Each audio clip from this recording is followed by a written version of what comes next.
Welcome to the Jamal Thomas Morning Show. My name is Jamal Thomas. I hope you guys are doing well this morning.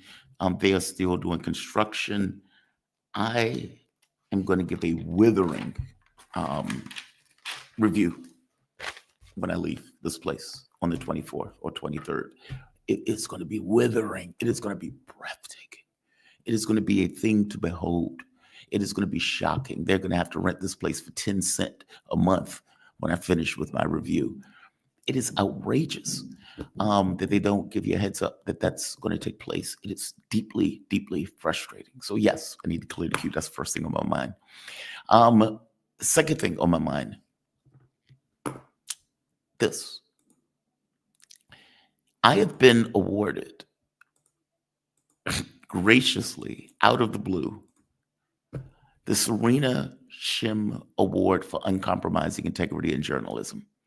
I got the notification yesterday that I was apparently a recipient.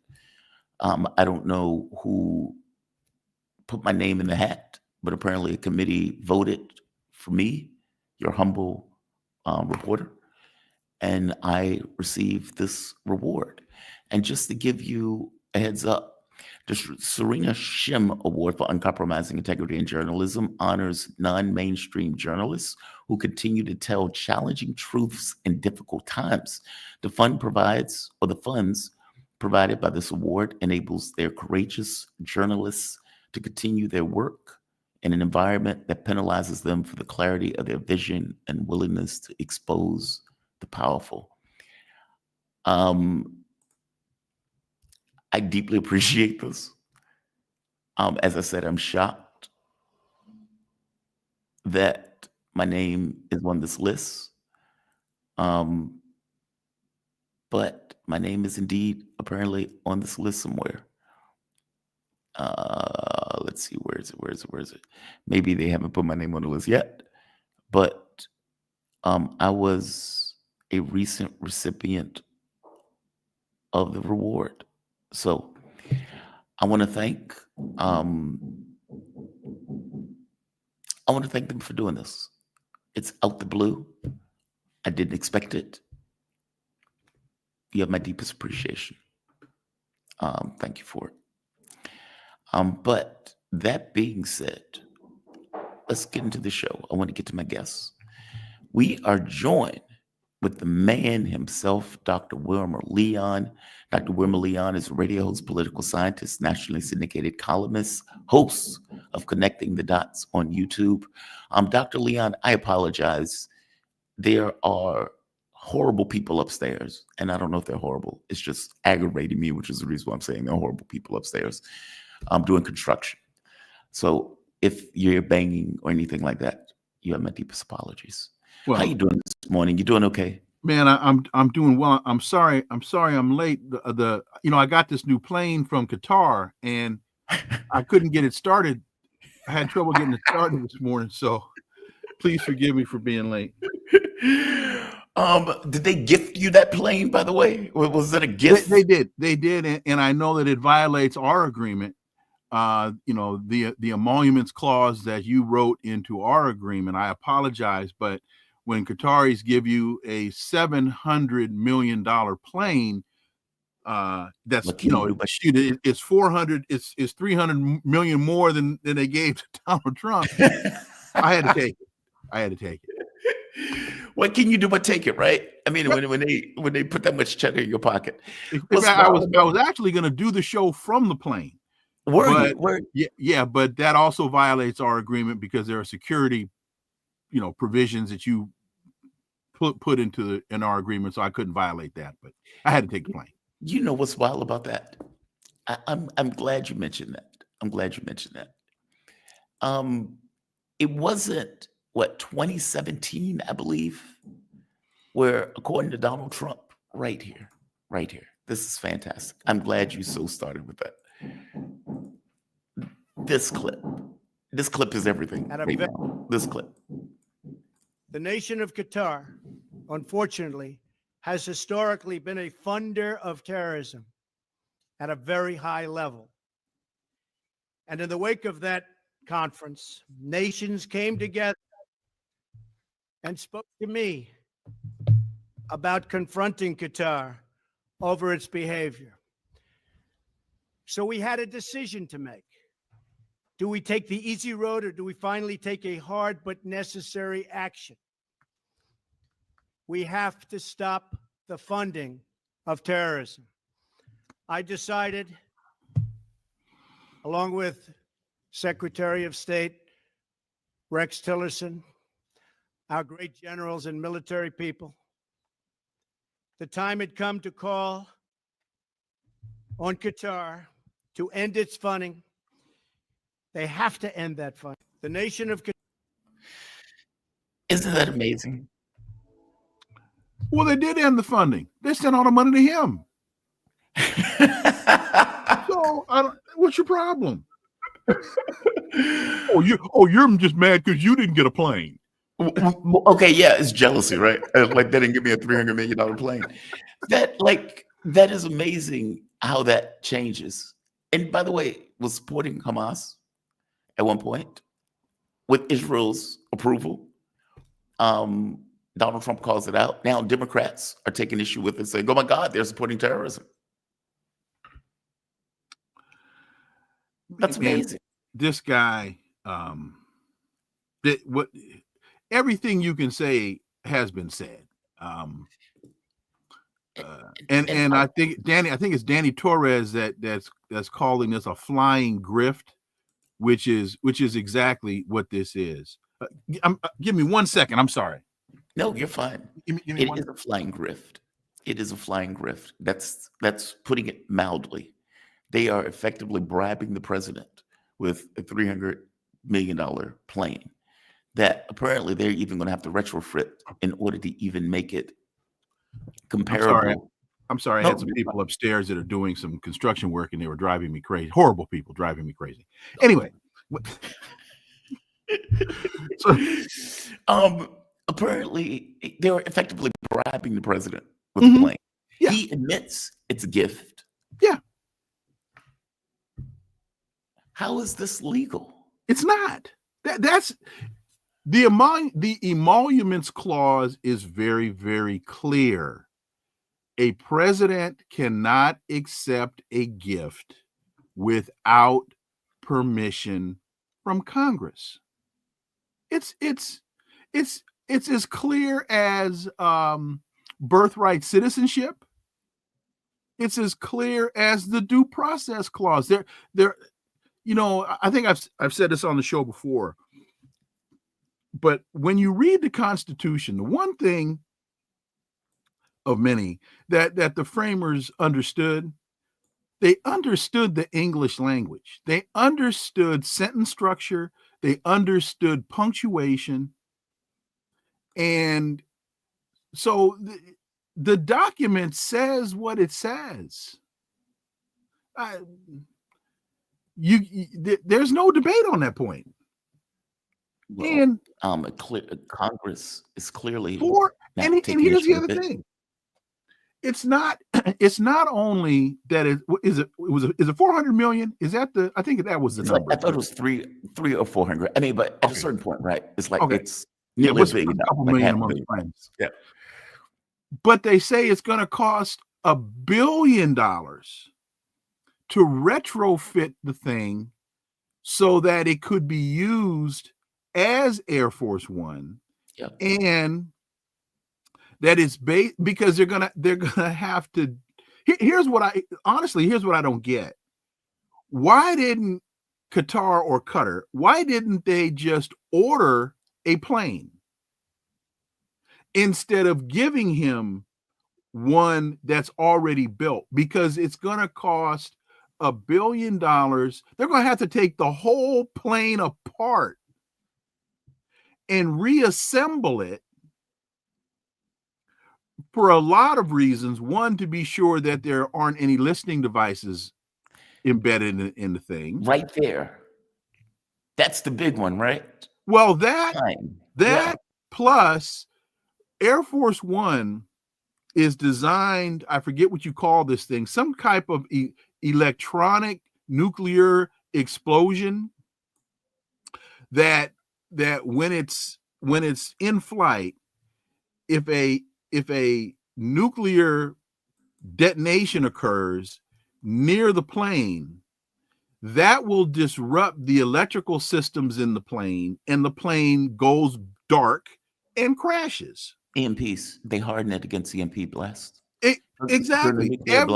Every wire, every single wire in that plane has to be encased in a particular type of shield to protect it against outside electronic interference, particularly some type of nuclear blast.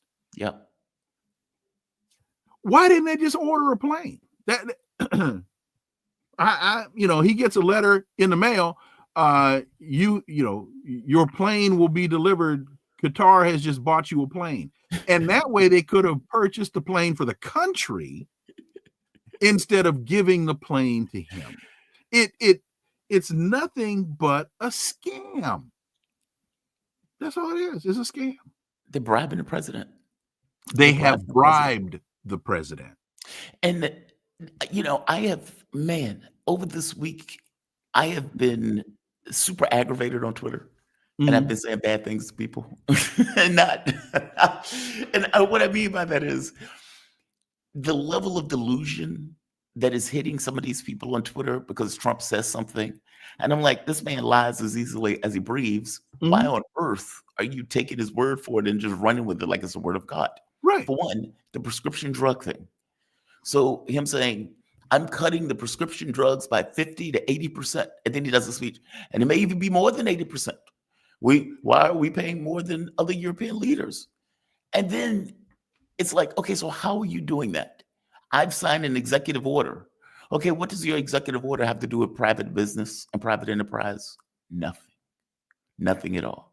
And so then he says, well, we're going to use the levers of government to go after companies if they don't lower the drugs by 50 to 80%. And we expect countries around the world, like in Europe, to increase their prices to compensate for America passing the executive order to cut it less.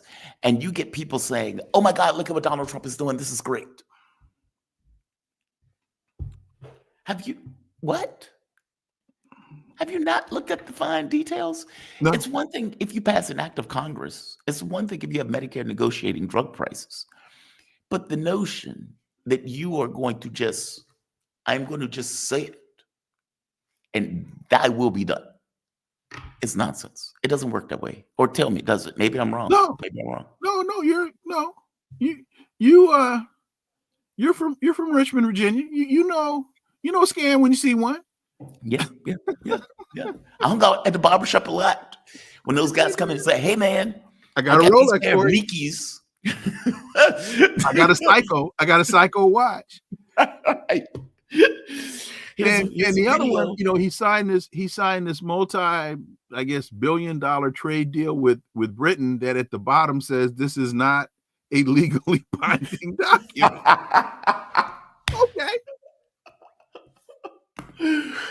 Okay. I give you another one. This speech. So, he went to Saudi Arabia. He had this massive deal that he got from Saudis. I think it was just an absurd amount of money. And in this speech, he says this. And somebody says, this clip is spreading like wildfire in Saudi Arabia. And I said, okay, let's hear what he had to say in this particular comment. I was curious. Let's hear what's spreading like wildfire in Saudi Arabia. Sports technology, not terrorism. Before our eyes, a new generation of leaders is transcending the ancient conflicts of tired divisions of the past and forging a future where the Middle East is defined by commerce, not chaos, where it exports technology, not terrorism, and where people of different nations, religions, and creeds are building cities together, not bombing each other out of existence. We don't want that.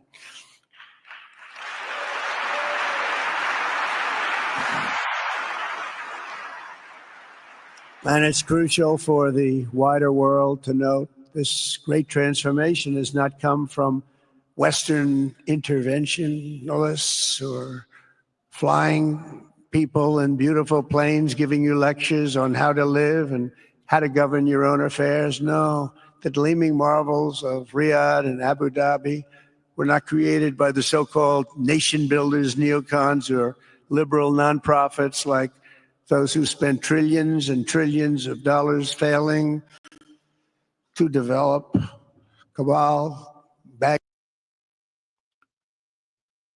The last part, I may actually agree with.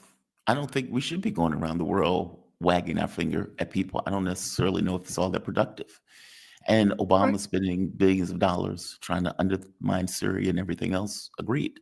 By the same token, he's shaking hands with that head chopper at that same location. And for all of this talk about we shouldn't be bombing people, Trump has been murdering civilians in Yemen and bragging about it on Twitter. And the only reason he stopped is because they kicked his ass. Like he wasn't able to get air. That story from the New York Times about the reason Trump pulled out of Yemen was humiliating. They nearly shot an F-35 out the air at the time where Trump was celebrating, going after them and damaging them. They were bombing Ben Gurion Airport. They had to move the ships with fighters falling off the ships, and in some cases, pilots blowing themselves out of the airlock because they couldn't catch. Like, it was chaotic. And what he's missing is that he's been supporting a genocide ever since he took over from Joe Biden. So these people were saying, oh my God, this speech is a revolution in foreign policy for America.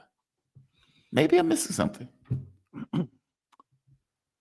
Well, no, of course you're not missing anything.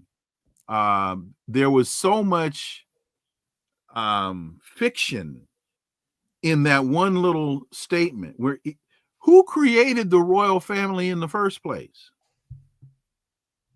They didn't spring up out of the desert as an oasis. No, the West created them to be the West's operative agent in the region. That's right. And has paid them incredibly handsomely to do so. Some of that, I think, was really a shot at Netanyahu.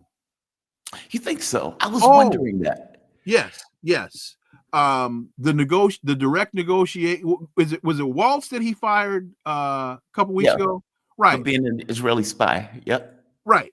So some of that jibber jabber was, I think, a shot at Netanyahu, negotiating directly with Hamas and freeing the dual citizen. Yeah. I think that was definitely a direct shot. The POW. What did I say? Oh no, that was just. The captive. Yeah. Because now you have folks in Israel saying to Netanyahu, wait a minute, Donald Trump just got his guy. How come you can't get ours? Yep. What, those 500 generals and intelligence people sent that letter to Trump begging them, saying, hey, don't listen to Netanyahu? Yeah. The Yemen thing, I think, is incredibly interesting because Yemen did not capitulate as Donald Trump has stated. Let's for simple math, let's say that Ansar Allah has been in existence for 2,000 years. They haven't capitulated to anybody for anything in 2,000 years, and they weren't going to start with Donald Trump. Nope. I think it's also important to note that those missiles at Ben Gurion Airport, I think, were more of a message than anything else, because they didn't strike any civilian. The airport wasn't damaged, and they did not have any. I don't think anybody was killed. Mm-mm. I think Ansar Allah is letting Israel know we can strike you when we want to strike you. They've just chosen not to do so yet, because they've been incredibly disciplined, and because they understand what will be unleashed if they do. And so I think they're still trying to be reasonable in their response. So there are a lot of things here that Donald Trump is either misreading or is intentionally misstating, and I think it's more of the latter than the former. I think he's just lying. Well, I mean, that's another way to put it. I mean, for one, I don't think Trump knows anything about the world. There's that. Right. Two, I think he's amoral about the truth. That's so true. he says what he has to say. I give you, I mean, God, man, there's so many of these clips that I could play. But before I get to that, what is your take on the Netanyahu thing? Do you think that there is a rift between Trump and Netanyahu? I mean, you're absolutely right. They worked with Hamas behind the scenes in order to get that POW out. And apparently some of the reporting is that they're working with Hamas behind the scenes now, sidelining Israel in order to effectively try to get some kind of deal in Gaza. I mean, Witkoff went to the hostage families and said directly, Netanyahu is preventing these hostages from being released. This is not us. This is Netanyahu. They're prolonging the war, and they have no war aim that they can accomplish. And you think to yourself, why didn't Joe Biden do that? Meaning Joe Biden could have gotten him out. Because Joe Biden is a Zionist. I'm just saying he had the power to do it. He just didn't do it. But because he's a Zionist. Yeah. You're asking, well, I could make a number of comparisons. He's a Zionist, and an admitted Zionist. Mm-hmm. Netanyahu sat next to him in the Oval Office and said, "You're an Irish Zionist." So I'm not saying something. I'm not telling tales out of school. I was asked this question yesterday on Press TV. Yeah. And the answer was, is there a rift between Israel and the United States? No. There's a rift between Donald Trump and Benjamin Netanyahu. Right there. Donald Trump does not take kindly to people that betray him. He's like Michael Corleone in that regard. My favorite film is The Godfather. Because if this were truly between the United States and Israel, Donald Trump would have stopped the funding. Donald Trump would have come on television and said, Bibi, I'm done with you. And the slaughter of Palestinians ends today. He didn't do that. He would have said the starvation of Palestinians ends today. I have talked to Sisi in Egypt, and I am sending American Marines to the Egyptian border to ensure that the aid gets in to Gaza. The what do you call it? The collective punishment that you have been engaged in, that is in fact a war crime, is over. But he's not going to say that because he still is betting that he will eventually be able to build a resort on the Mediterranean called Trumpville. Yeah. And what used to be the Gaza Strip. So he's miffed. He's a bit perturbed. But is there a split between, oh, no, because there are too many Zionist billionaires that are behind the scenes pulling these strings. And I would also suggest that people take a look at, this is a question, this is not an accusation in the form of a question. I would ask people to take a look at, has AIPAC been investing more money into the coffers of Democrats? You might find the answer is yes. Oh, have they? No, no, I don't know. I'm saying. Oh, I see. That's not a veiled allegation or accusation. That's a sincere question. Yeah. Because we know Hakeem Jeffries is on the dole. We know Kamala Harris is on the dole. We know what's the other guy from New York, the brother from New York? Oh, Schumer. No. Congressman. You've got Hakeem Jeffries and anyway, I always forget the guy's name. Gregory Meeks. Oh, okay. We know Gregory Meeks is on the dole. There are, as Gil Scott Heron would say, there's an endless list that won't be missed when at last America is purged. So true. So the question is, has the funding from AIPAC to Democrats increased? I believe if you look at it, it probably has. I don't know that, but that would be my sense, that because they're playing both sides of the fence. Mm-hmm. Well, from my understanding, at least the reporting, because look, I don't know if this stuff is leaked for chum in the water or what. Mm-hmm. But they're saying that AIPAC felt like it was being freezed out of the Trump administration, that Israel was being sidelined because Trump felt like they were inhibiting his ability to effectively make a deal. Mm-hmm. He felt humiliated by Walsh being a spy for Israel and working behind the scenes in order to work with Netanyahu again to kill his ability to get the American POW out of captivity for all of the time he's been in office. And so he felt some kind of way against Netanyahu. But you're right. It's not like, okay, we're no longer giving Israel billions of dollars. Okay, well, that's not the case. And you get all of this talk about a rift. But just a few days ago, you had him arguing in the ICJ that it's okay to starve 2 million people. Right. So it's like, okay, well, how do I reconcile that? 3 days ago, he's out there arguing you can starve 2 million people. And now you're telling me that there's a rift between the countries.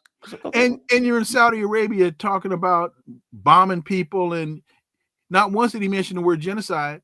No, he did not. And see, here's what I think is part of the bigger picture, and that is it's a pivot to China. I think Donald Trump's primary focus is the pivot to China, and so he's trying to he does understand that he can't do that. Well, I don't think you can do it effectively at all. But based on their math, they can't do it effectively with these other distractions in the way, with Ukraine in the way, with what's happening in the middle. He does understand it's all hands on deck, even the ships that go, even the planes that go overboard. It's all hands on deck to China. And so he's trying to mop all this stuff up so that he can focus like a laser on starting a conflict with China, which is a huge, as my older brother would say, felony stupid is what it is. But that's what I think he's trying to do. No, I agree with you, but I don't think he has the competence to do it. No. Because if that was the case, you would have made the deal with Iran as opposed to making maximalist demands. You'd have walked away from the conflict with Russia and blame it on Joe Biden. But that's not what's happening. He's sending that whack job, Kellogg, for that moronic plan that has already been ignored, will get denied again when Kellogg presents it in Istanbul. And he's saying stuff like this, supposedly, by the way, he's supposedly in negotiations with Iran, and yet he's saying stuff like this. When I left office, the only thing still standing between this region and its unbelievable potential was a small group of rogue actors and violent thugs seeking constantly to drag the Middle East backward and into havoc, mayhem, and indeed into war. Unfortunately, instead of confronting these destructive forces, the last U.S. administration chose to enrich them and empower them and give them billions and billions of dollars. The Biden administration, the worst administration in the history of our country, by the way, spurned our most trusted and longstanding Gulf partners, and I can say partners worldwide, one of our great, great partners, no matter who we look to. And we have great partners in the world, but we have none stronger and nobody like the gentleman that's right before me. He's your greatest representative. The man who had a guy chopped up with a bone saw that was an American, a guy who was living in America, had him chopped up with a bone saw, but that's our closest ally. Now, the catch becomes, who do you think he's talking about? Now, your first thought might be Israel, but your first thought would be wrong. He's talking about Iran. Right. Right. So, and yet, in negotiations with Iran. So people need to ask themselves, why can China meet with the Saudis, meet with the Iranians, and bring about rapprochement between the two? But one of the reasons is you don't hear President Xi Jinping saying idiocy publicly, and probably not even privately, like Donald Trump. Yeah. I all of this, heaping all of this praise on Mohammed Bonesaw, as Joe Horn loves to call him. Donald Trump, see, part of Donald Trump's problem is he read his own book and he believes what was in that book. He believes he's the master of the art of the deal. Homeboy's getting played. He's getting played. And he's getting pimped. And I'll leave that. I could take that. You know where I could take that, but I'll leave that there. He's flat out getting pimped. I give you another one. And final point to this. Go for it. Because everybody understands how you get to this guy. You play to his ego. You play to his ego. They gave him a $400 million plane. To them, that's like me giving you a 1963 Comet that I got from the junkyard. You know,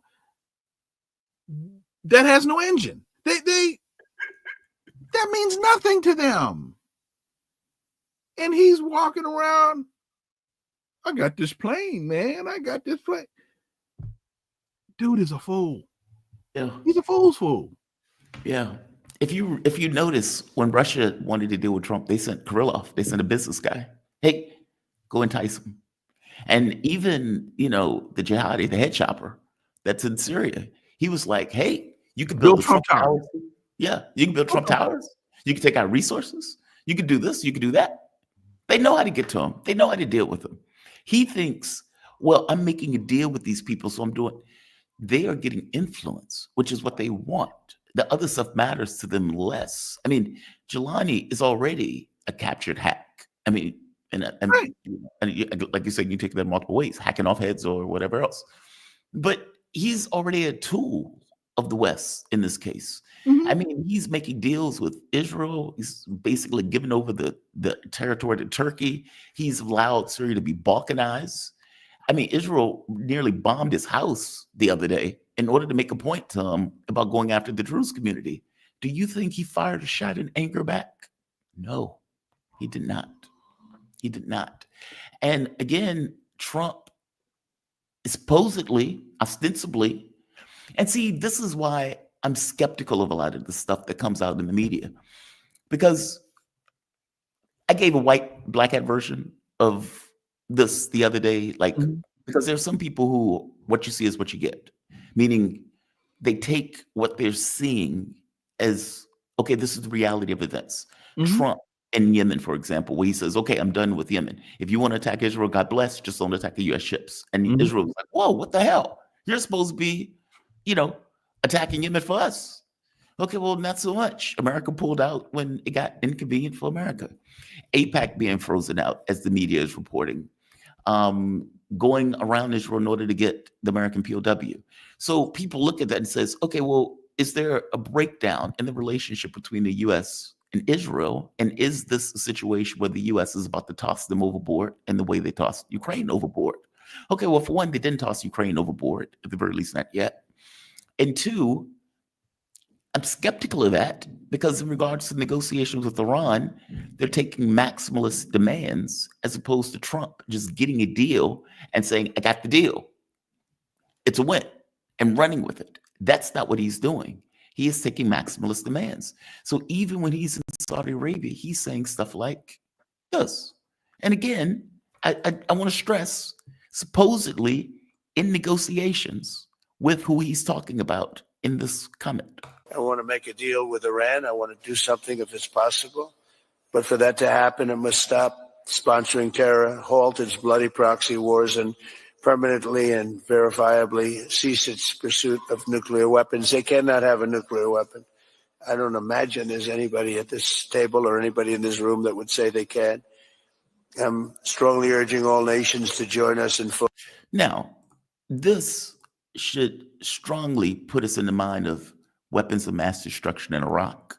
It should strongly put us in the mind of George Bush pretending to negotiate with Iraq, using Scott Ritter as a tool not to stop a war, but to initiate a war.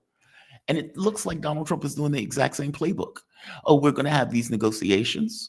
The negotiations, he can't make up his mind in regards to what he wants. The neocons, Zionists, whack jobs are pressing him to go further and harder. And so he maximizes demands to something that they would never accept. By the way, they're not trying to get a nuke. Even by our own assessments, they're not trying to get a nuke. And so he's lying through his teeth right there. And from my point of view, it sounds like you're trying to set a context by which to attack Iran. Even the Houthi thing, the Ansar Allah, where he's like, well, everything that Ansar Allah does is effectively a stalking horse for Iran. No, it's not. No, it's not. It's not. They're not even getting weapons from Iran. How are they getting weapons from Iran when you've had them under like embargoes, you had ships in the Middle East and everything else? So to me, if indeed the reporting is correct, and the reporting is, well, there's a rift between the U.S. and Israel, okay, then why is he effectively about to attack Iran on the premise of a lie for Israel, if that's true?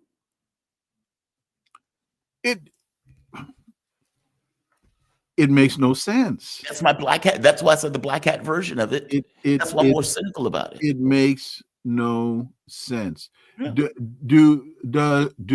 Does Iran and Ansar Allah have common interests? Yes, they do. Do they understand they have a common enemy? Yes, they do. That doesn't mean that Iran is in control of Ansar Allah. It means that, if you and I see the world in a similar manner, we don't necessarily have to sit down at a table or do a Zoom meeting and figure out what action to take, because we see the world in the same way. So, and again, it's not, this is more a rift. This is a personal beef between Donald Trump and Netanyahu. This is not a big rift between the United States and Israel. And when people say that AIPAC is angry or frustrated because they're being shut out, what does that really mean? What does shut out really mean? And I say that to say, if I call the White House switchboard right now and tell them I want to talk to the president, they're going to hang up on me. If I don't now even know who the head of AIPAC is, calls the White House and says he wants to talk to the president, he'll probably be transferred to whoever it is that's responsible for interacting with them. And then he'll be told, well, the president right now is in Qatar and he'll call you by 3 o'clock. That's not shut out. So does AIPAC have the access it had 2 months ago? At the moment, probably not. But that could change tomorrow because this guy is so transactional that all of that could change tomorrow. And I just want to quickly make a point about, you said that talk about Ukraine. One of the things that has changed the dynamic in Ukraine is Zelensky understanding that Europe has his back. And so as this rift with Donald Trump escalates, and because Donald Trump is trying to put an end to this so he can shift his focus to China, when they ran him out of the White House, did he go back to Ukraine with his tail between his legs? No, he went to London. And Keir Starmer rubbed his little head and said, oh, come here. It's not that bad. Come here. Have some bangers and mash. And so as Zelensky clearly understands that Europe has his back, that's where, because I've been trying to figure out where all of a sudden did this guy get a backbone from? Where all of a sudden did Zelensky, where's all this bluster and all this bravado coming from? And I was talking to Jack Rasmus, and Rasmus said Europe has his back now. That relationship dynamic has changed. And when Jack told me that, I said, oh, that makes perfect sense. Because he's getting pimped as well. He's getting pimped. He just shifted stables from Don Juan to, I don't know, whoever the other Macron, Mirrors, he's just a hoe in a different stable, in a different brothel. Hoe in a different brothel. I like that. That's what we'll end on that analogy. or Cadillac. He's in the backseat of a different Cadillac. No, but the thing is, Europe can't carry the burden. I mean, over and over, even the sanctions, where they were like, we demand a ceasefire. Okay, well, Moscow doesn't care what you demand. Let's put that in, let's be clear about that, right? But then the fine print comes out that points out that Europe requires the U.S. to even put through the sanctions, which at that point it's like, okay, it's like, so you are effectively demanding something that you in no way can even fulfill on your own. And this is on top of the 25,000 sanctions that they've already passed. Okay. Another package. Oh my God, we're totally terrified of your sanctions. As our economy continues to grow. Yes. As the Russian economy continues to grow. And as Europe continues to be deindustrialized and send all of their money to the United States and weapons and oil and everything else. Yeah. Right. My man, Dr. Wilmer Leon, always appreciate you, man. I always enjoy these conversations. And you were not late, by the way. You were right smack dab one time. I was the one that was late this morning. Well, that was just my way of being able to introduce to you the fact that I got this $700 million plane. In fact, I'm in it now. People think it's just set up like an office. Yeah. Dr. Wilmer Leon, radio host, political scientist. Hashtag syndicated columnist, host of Connecting the Dots on YouTube, and you also have a show on Inside the Issues. Inside the Issues. Thank you. So John Jeter is going to join me today from 3 to 4, and then Saturday I've got Laith Maroof, who's going to join me from 11 to 12 Pacific Eastern time, and I'm still working on the other 2 hours of the show. But it's going to be as the Moon Man would say, it's going to be a big one. It's going to be a big one. Lath is awesome, man. He is really good. Yes, he is. Yes, You have a good one, man. Be safe. you too. Thank you. Enjoy. Thank you for this. Always. I'm honored when you call me. Oh, thank you. All right. Enjoyed the conversation. I always enjoy talking to Dr. Leon. He's easy to talk to, brilliant, to put it mildly. We have another guest coming on shortly, Caleb Maupin. But before I get to Caleb, we have been talking about Ibrahim Traore. And it is a fascinating political, philosophical, and an interplay between the two. In this country, we have this idea that democracy is, the best thing in the world, with the exception of everything else. And we look down at any other country that we don't necessarily consider a democracy. And so we take that, though, almost as an act of faith, as an act of God. Now, truth be told, any organization, providing it's coherent, providing it can, what's the word I'm looking for? It's coherent is not the word I'm looking for. It needs to be able to propagate itself over the course of years. And it needs to be, I want to say, mathematically precise. And what I mean by that is it needs to make sense. It needs to be able to work to the interests of the population and to be able to protect itself. It has to be able to perform those two functions, but it also needs to be sustainable. We assume that that's a democracy.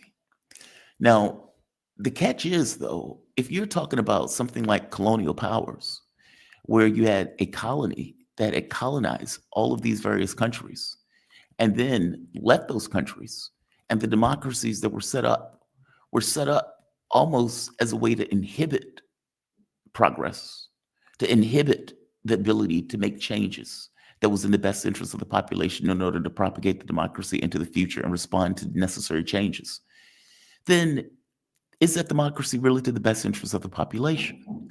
Now, the countries in the Sahel states, Mali, Burkina Faso, Niger, they overthrew what they considered to be their democracies. Juntas came into play. And instead of them being reviled by the population,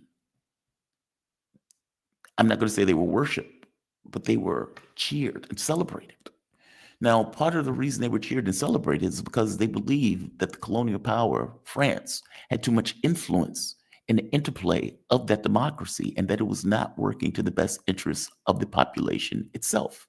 So it was overthrown. Now, in the case of Burkina Faso, you had Ibrahim Traore, who at this point has become a rock star, not just in Burkina Faso, not just in larger continent of Africa, but around the world. Even in America, even in Europe, even in Russia. When he went to Russia for Victory Day, he was greeted as a rock star. Moscow University, the people were cheering him on. Putin gave him a hero's welcome of sorts. And you get the West, who looks at this and says, that guy needs to go. We need his head. Now, part of the reason they want his head is because they want to make a lesson of this is what happens to people when they get too uppity. Now, he has nationalized the gold mines with an argument that makes all the sense in the world. The resources of this country should be used for the people of this country, not to the benefit of somewhere else. I was watching one of the stats, and it had something to the effect of uranium being sold to France for, let's say, like 80 cents by the kilo, whatever the metric is, while France was selling it for 200 euros for the kilo. If a democratic government allows that, is that democratic government working to the best interest of the population? And if it's not working to the best interest of the population, then what is the point of that democratic government, right? I mean, all things being equal, a government ideally is created with the notion of we need to be able to provide a stable base for the development and the growth of our populations and for the protection of those populations. Full stop. It needs to be almost like an organism to be able to respond to change and to adjust based on environmental circumstances. It needs to be coherent. It needs to make sense. It needs to be sustainable. It needs to be mathematically precise. And I'm using mathematically precise in the way of saying it needs to fit and work together in a way. I keep saying coherent. Coherent is not the word that I'm looking for, but it'll come to me in a moment. So a junta takes over. And as opposed to being these juntas that enrich themselves, where the leader in that junta effectively takes advantage and is a dictator over top of the population, this is more like Napoleon trying to right the ship of French Revolution, where France goes haywire. And he, in this case, seems to be doing what is in the best interest of Burkina Faso at the expense of Western nations like France, who they kicked out, or for that matter, like the US, who wants to get rid of him. So is there any wonder that this happens immediately after he gets back from Moscow? Now, keep in mind, there have been multiple assassination attempts trying to murder him, to get rid of him again, to make a lesson of him. And what do you know? Al-Qaeda just so happens to attack Burkina Faso. And let's be very clear, Al-Qaeda has been a U.S. proxy for years. Whether it was going after Libya, whether it was going after Syria, they have been a proxy of Western interests. I would point out to you, this is not random.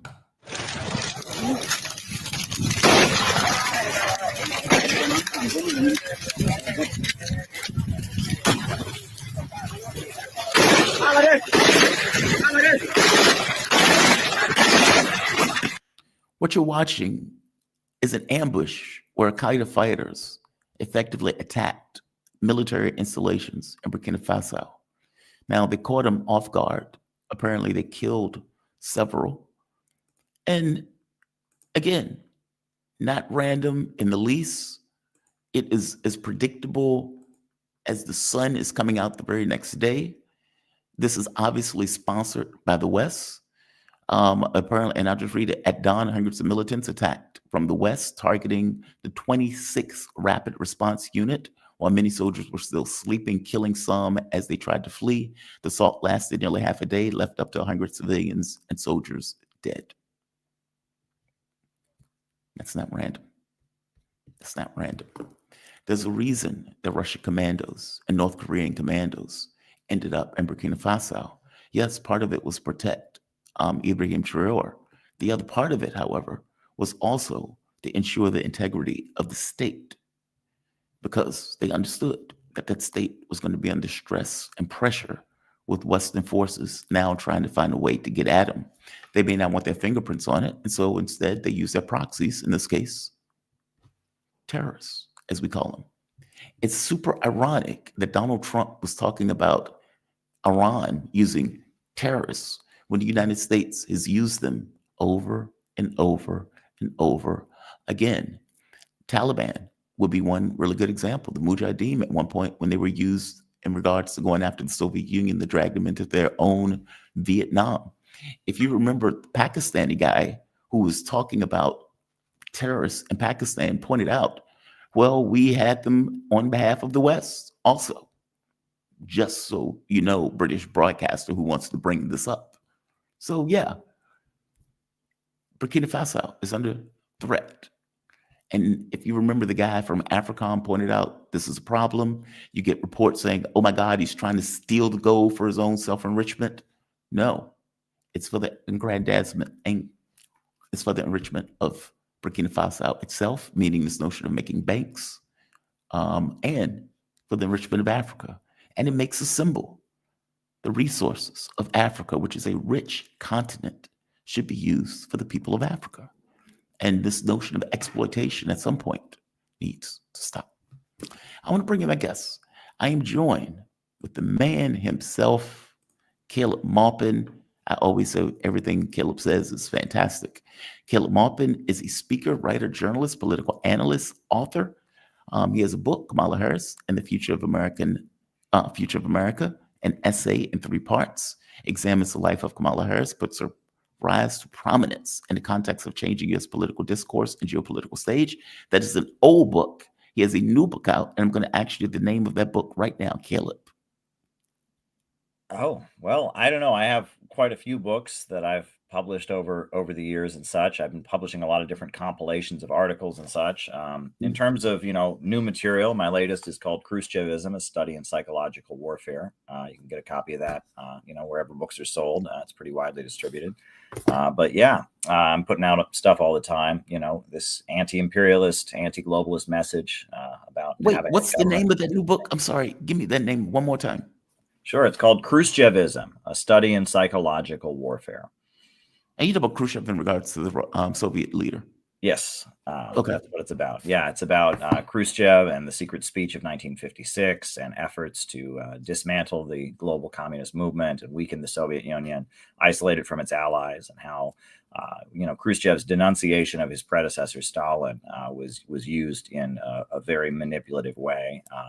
And so, yeah, I go into a lot of research in the book, and it actually relates a lot to what you were talking about when you talk about the use of these terrorist forces as proxies, etc. There's a book that I often will reference called Gangs and Counter Gangs, and it was written by Frank Kitson, who was a British intelligence officer in Kenya during the Land and Freedom Uprising, the Mau Mau Uprising in Kenya in the 1950s, where the people of Kenya fought against British colonialism. Yeah. In order to defeat the uprising, the British started hiring Africans who were former Mau Mau fighters and others, and sending them out as what they called counter gangs to gather information, to pose as Mau Mau and commit atrocities that would be blamed on the Mau Mau. That would, in addition to that, they would confuse the population. People didn't know who the real Mau Mau fighters were and who were the ones paid by the British, who were the so-called counter gangs. And they created so much confusion, they were able to ultimately defeat the uprising. Now, there's a really good book called Imperial Reckoning that talks about how a lot of what the British did was they just rounded up all the men and held them in these kind of mini concentration camps. That was a big part of the victory as well. But the use of counter gangs, were like insurgent fighters of their own to defeat an insurgency and to confuse the populations. The population couldn't tell who the real insurgents were. That became like a staple of counterinsurgency operations. Frank Kitson was heavily involved in the British fight in Northern Ireland in the 70s and 80s, the Troubles. That, if you read what's been written about insurgencies, counterinsurgency warfare, etc., that tactic of cultivating extremists or fighters of your own as a way of muddying the water and confusing things, that's been kind of a key way the United States has waged counterinsurgencies around the world, and cultivating these kind of proxy forces like Osama bin Laden and the Taliban in Afghanistan, like the various terrorist groups in Syria that have successfully overthrown the Syrian government. That's an effective way of kind of confusing people, right? The USA was defeated in Vietnam because it was pretty clear it was the Vietnamese people versus the foreign occupier, and that's how the United States was able to lose. But in the aftermath of the U.S. losing the Vietnam War, U.S. foreign policy was kind of restructured, and with the rise of Brzezinski and Henry Kissinger, with the Trilateral Commission, the focus kind of became more on how do we muddy the waters of these national liberation movements? How do we muddy the waters of these situations so it's not so clear who's on what side? So there are different forces contending for power. We back some sometimes, we back some the other times. Zbigniew Brzezinski, he wrote in his book, The Grand Chessboard, he said the strategy is to, quote, keep the barbarians killing each other. And if you look at what the USA did after the Vietnam War, like, for example, there was a war in the 1980s, the Iraq-Iran War, and the USA was on both sides of it at various times. At the beginning, they were supporting Iraq against Iran. Later, towards the end of the war, they were supporting Iran against Iraq. But they really saw both countries, both Ba'athist Arab socialism in Iraq, Saddam Hussein, and the Islamic Revolution of Iran, they saw them both as a threat. and they were both anti-colonial, anti-imperialist forces. But it was, how do we manipulate them against each other? How do we draw a river of blood between Arab nationalists and Islamic Shia revolutionary forces, make sure they would never work with each other? How do we manipulate those forces? This is ultimately how the USA has been successful in defeating anti-colonial uprisings, how the USA kind of won the Cold War. So what you were describing there with the fact that they're now using, these extremist forces in Burkina Faso to target, the revolutionary government of Ibrahim Traore, that's not at all new or surprising. You look to Nigeria, where you have Boko Haram, which now calls itself ISIS in Africa, which is basically sponsored by the local level of the Nigerian government in Muslim regions. But yet the USA has used Boko Haram as an excuse to increase its military presence in Africa. There's that whole bring back our girls thing that was, Michelle Obama and others were pushing. But basically the Nigerian government and Saudi Arabia have ties to this, terrorist group in Nigeria that then the USA is able to use to send its military, into Africa and expand its military presence. That went on. And then there is a group in Nigeria called the Islamic Movement in Nigeria that are Shia Muslims that have been trying to bring Christians and Muslims in Nigeria together. And you'll notice the USA backed the Nigerian government in brutally repressing them. And Sheikh Ibrahim Zakzaki was detained and held by the Nigerian military for years without charges. Their compounds were forcibly broken up. So Boko Haram, expands in the Islamic regions. There's tension between Christians and Muslims, but then you have an actual anti-imperialist force in the country that gets very heavily suppressed. And that, there are people that were in Guantanamo Bay for years that are now in the Taliban government in Afghanistan. And you have to ask what went on all those years they were sitting in Guantanamo Bay. The USA was, at least U.S. officials, intelligence was learning to push their buttons, learning to manipulate them. The Taliban, the Al-Qaeda, those kind of forces in Afghanistan were already kind of used by the USA as proxies to fight against the Soviet Union. And so then you have their leaders sitting in a prison, for years, an isolated prison, a prison where there's no record, right? They're not as official prisoners, but they're subject to whatever was going on in Guantanamo Bay. And then they're released, and then they're in the government of Afghanistan. Well, that's years the USA has had to study them and learn how they operate, and who knows what kind of weird psychological experiments and mind control was done to them. And now they're the government of Afghanistan. So you have to look at all of this, and the cultivation of extremist forces to confuse things, to make it so anti-colonial fights are not clear. That's generally how the imperialists have been operating. God, that's such a good point. If you think of like these right-wing lunatics that you can effectively either bribe or who's willing to commit violence in order to take power, whether it's in South America, when you get these kind of death squads that the U.S. was backing, hell, Ukraine, where you get the neo-Nazis, the Banderites that are willing to, again, function as a proxy, or in Africa. There was a widespread belief in Africa that, as you point out, that the reason that the French would argue, well, we're here because we're fighting terrorism, or the U.S. is like, well, we're building this massive military basis in order to fight terrorism, that they were using the terrorists in order to create the justification for them being there with the military presence, not that they were trying to get rid of the terrorists, quote unquote, as they call them. And so, when Russia is sending commandos, or when North Korea is sending commandos, it's to protect the integrity of the state. And I don't think it's a coincidence at all that Ibrahim Traore is in Moscow getting these accolades for like 3 days. And then Burkina Faso gets hit almost immediately when he gets back. And you already have AFRICOM chief saying, hey, that guy's a problem, and is giving statements talking about, we need to get rid of this guy. I don't think it's coincidence at all. In some cases, they make it blatantly obvious. You remember the Crocus City concert, the music concert in Russia that was attacked by Islamic extremists, and the U.S. State Department and the U.S. government basically announced a couple of weeks beforehand that there was going to be some kind of attack at a public gathering at a concert.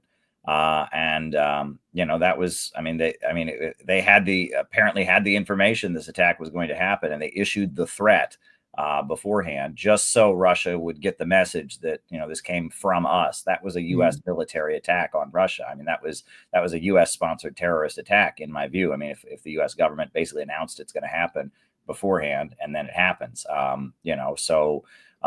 Yeah, I mean, these extremist forces, I mean, there was a huge explosion of the Wahhabi interpretation of Islam in the 1970s and 80s, because Saudi Arabia, which is a U.S. aligned government, they have the Wahhabi interpretation of Islam, which is a very strict fundamentalist interpretation that, you know, they want to restore the caliphate. They want to live as exactly as the Prophet Muhammad lived, right? It's a Sunni Wahhabi, you know, and some people talk about Takfiri or Salafi. There's different words people use, but, you know, it's the Saudi interpretation of Islam. Is largely what is used by ISIS, largely what is used by, you know, the forces that previously were called Al-Qaeda and such. And that exploded in popularity because Saudi Arabia, U.S. aligned government, started spreading it all across the world. And that ideology was the basis on which fighters were recruited to go to Afghanistan. It was also the basis on which Chechen separatists were cultivated to fight against the Soviet Union. And that all across the Muslim world, you had the rise of these Wahhabi extremist groups that were a response to the fact that many in the Middle East were attracted to communism or Ba'athist Arab socialism or the Shia Islamic revolutionary ideology or whatever.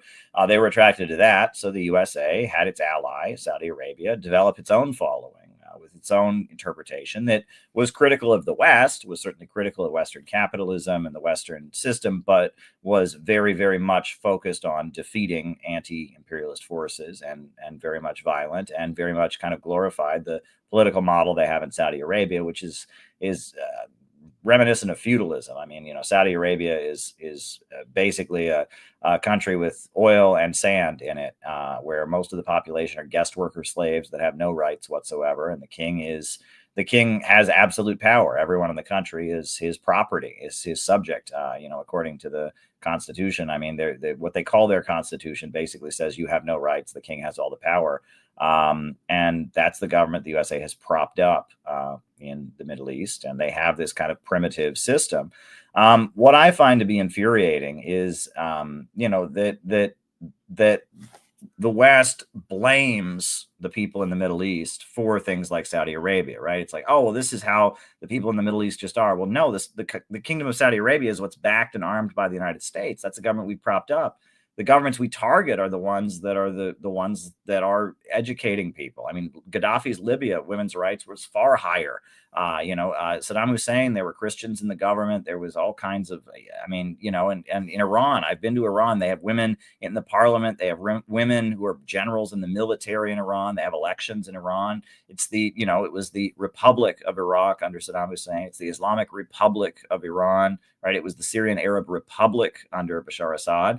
And the allies of the United States tend to be, you know, it's the Kingdom of Saudi Arabia. It's the, you know, the Sultanates, you know, I mean, it's and you know, all the things that we then blame, we say, oh, the people over there are just primitive, or all the things that the West props up, and it's the progressive independent governments that are the ones that are targeted. So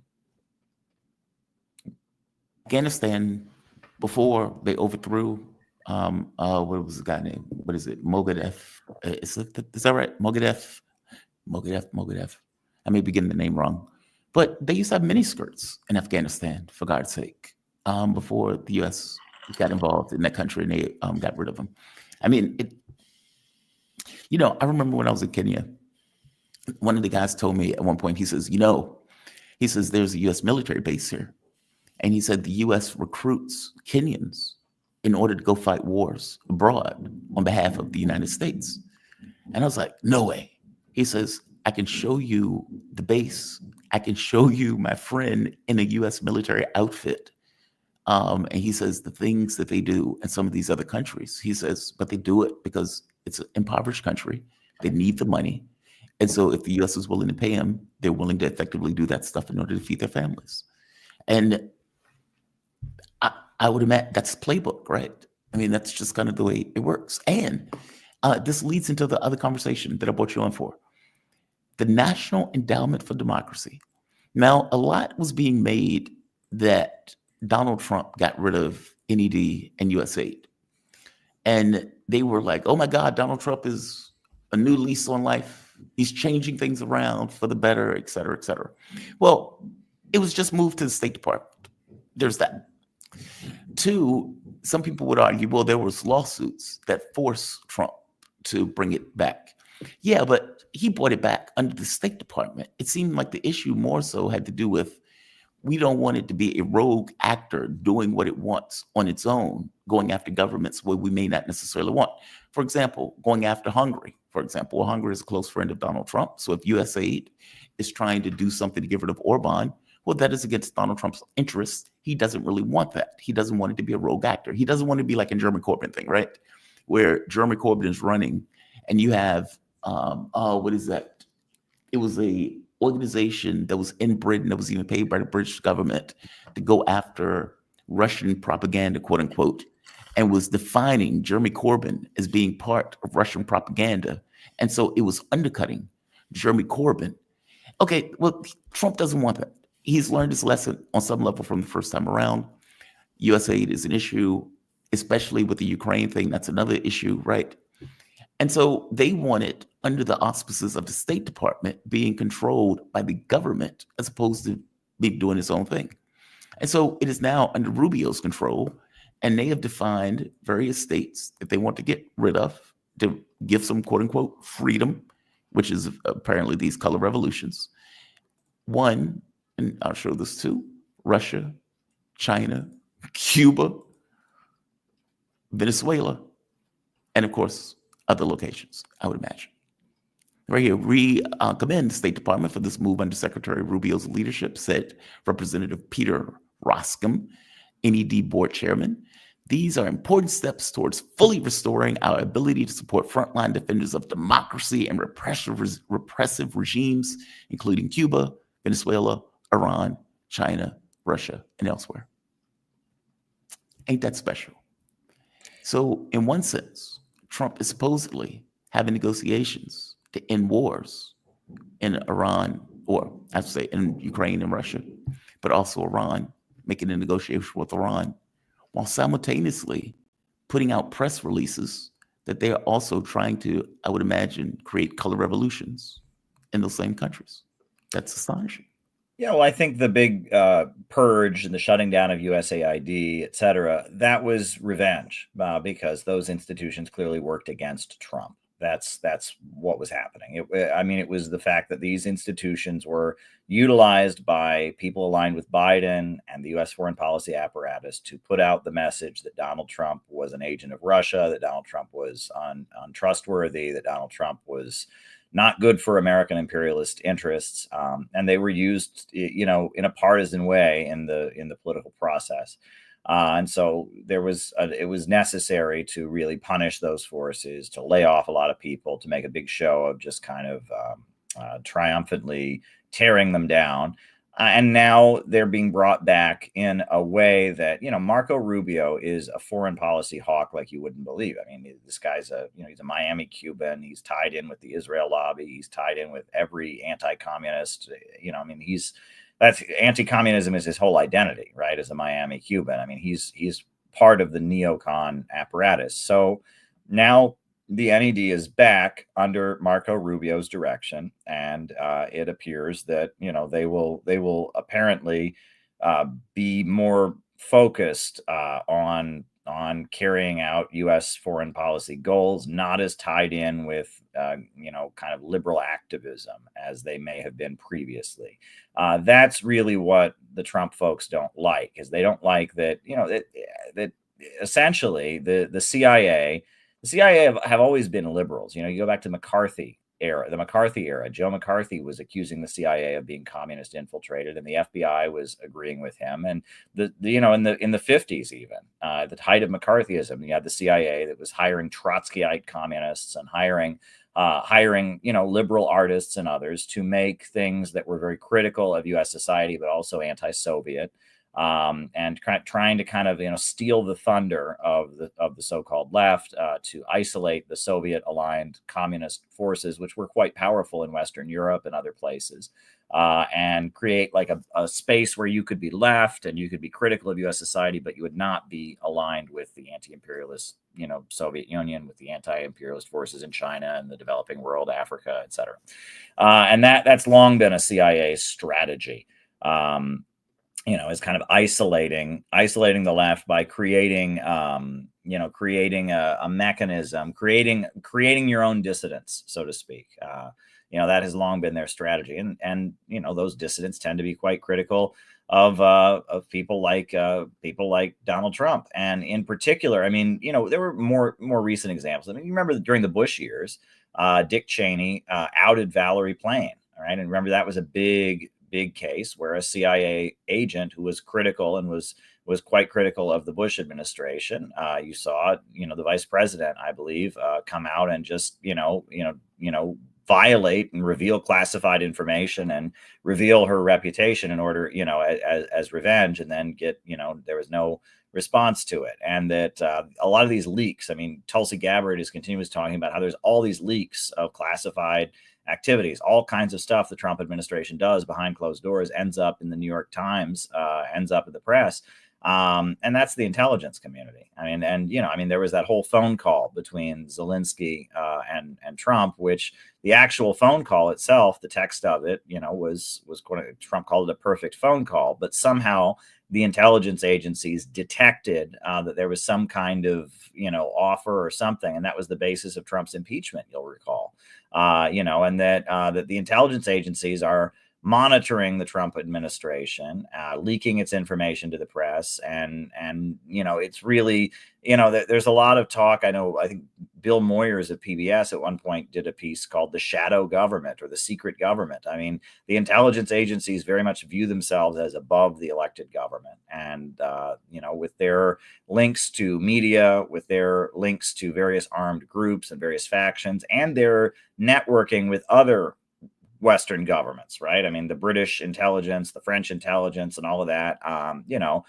With those links, they're able to do things that the elected government that's supposed to be in charge of them, that pays their bills, that pays their paychecks, doesn't want them to do, and that the intelligence apparatus is kind of above the elected government. It's kind of a shadowy section of the American apparatus that is embedded in very powerful places, and the elected government doesn't really have the ability to control it. They just don't try to. It doesn't seem like they try to. If you think of when Brennan, for example, was spying on Congress, and they caught him spying on Congress. They were looking into the torture report, and Brennan, who was head of the CIA at the time, was concerned about, okay, well, what is Congress actually looking into? They caught him doing it. There was no consequences for it. Even when he came to Congress and lied about it. Clapper came to Congress, lied to Congress, FBI director at the time, no consequences. So it's not like they put the screws to him. It's not like Kennedy, where he's like, I'm going to break the CIA into 1,000 pieces. That is not what they do. They could, they just don't. Well, correct me if I'm wrong. Do you agree with that? Well, no, I think that when Trump first came in with the Doge, with Elon Musk, they made a big show of kind of punishing these forces, and then but they ultimately have to bring them back. But they just want to bring them back in a way that is less partisan, right? They didn't appreciate the blatantly partisan nature of these forces, the way they were anti-Trump, and so they're back and they're continuing to do what they do. But they had to make a big show of at least inflicting some damage on them and trying to show them we're not going to let you work to undermine our administration as we previously have. Also, I think compromises were made. I think Marco Rubio is the new John Bolton. John Bolton was working against Trump's foreign policy goals on the Korean Peninsula and elsewhere. And it looks to me, I listened to what various other forces are saying. And it seems to me that Marco Rubio, while he says publicly the Trump administration line, I think he does not want a better relationship with Russia. I think he does not want a better relationship with North Korea. And I think that behind the scenes, he's certainly maneuvering. Why do we not have peace in Ukraine? Trump said he could do it in 24 hours. I think Trump probably believed he could do it in 24 hours. But there are people on his team who don't want that pretty clearly. You honestly believe that Donald Trump thought he could do that in 24 hours? Yeah, I think Trump probably looked at what Russia was offering and said, I'll just give that. Fine, it's over. And then, his team said, well, no, we can't give Russia that, and that he was surrounded by people that weren't willing to actually,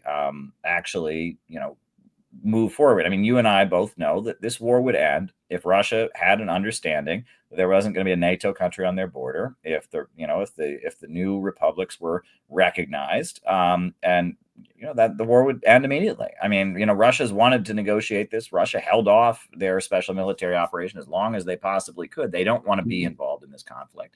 And yeah, I think there's a couple key buttons that could be pushed and this conflict would end. But it's not simply a matter of President Donald Trump doing it himself. It's a matter of he has a whole team of people, and he has European allies, and he has people like Marco Rubio and others who would never give that to Russia and are going to resist giving that to Russia and are going to try to make deals that don't result in Russia getting the security it needs, and that they really don't ultimately want to see peace in the country. They'll do it if they have to, maybe, but they'll try their hardest to maneuver and prevent that from happening. And it's unfortunate, but this applies even on a smaller scale, right? That any leader is as strong as his team, and Trump's team sucks. I mean, it sucks. There's a lot of people on it who are no good. Tulsi Gabbard is a little bit better in some ways. I mean, I certainly don't like what she said about Israel and some other things, but she's a little bit better. But there's a lot of people on Trump's team that are just the same old neocon crowd.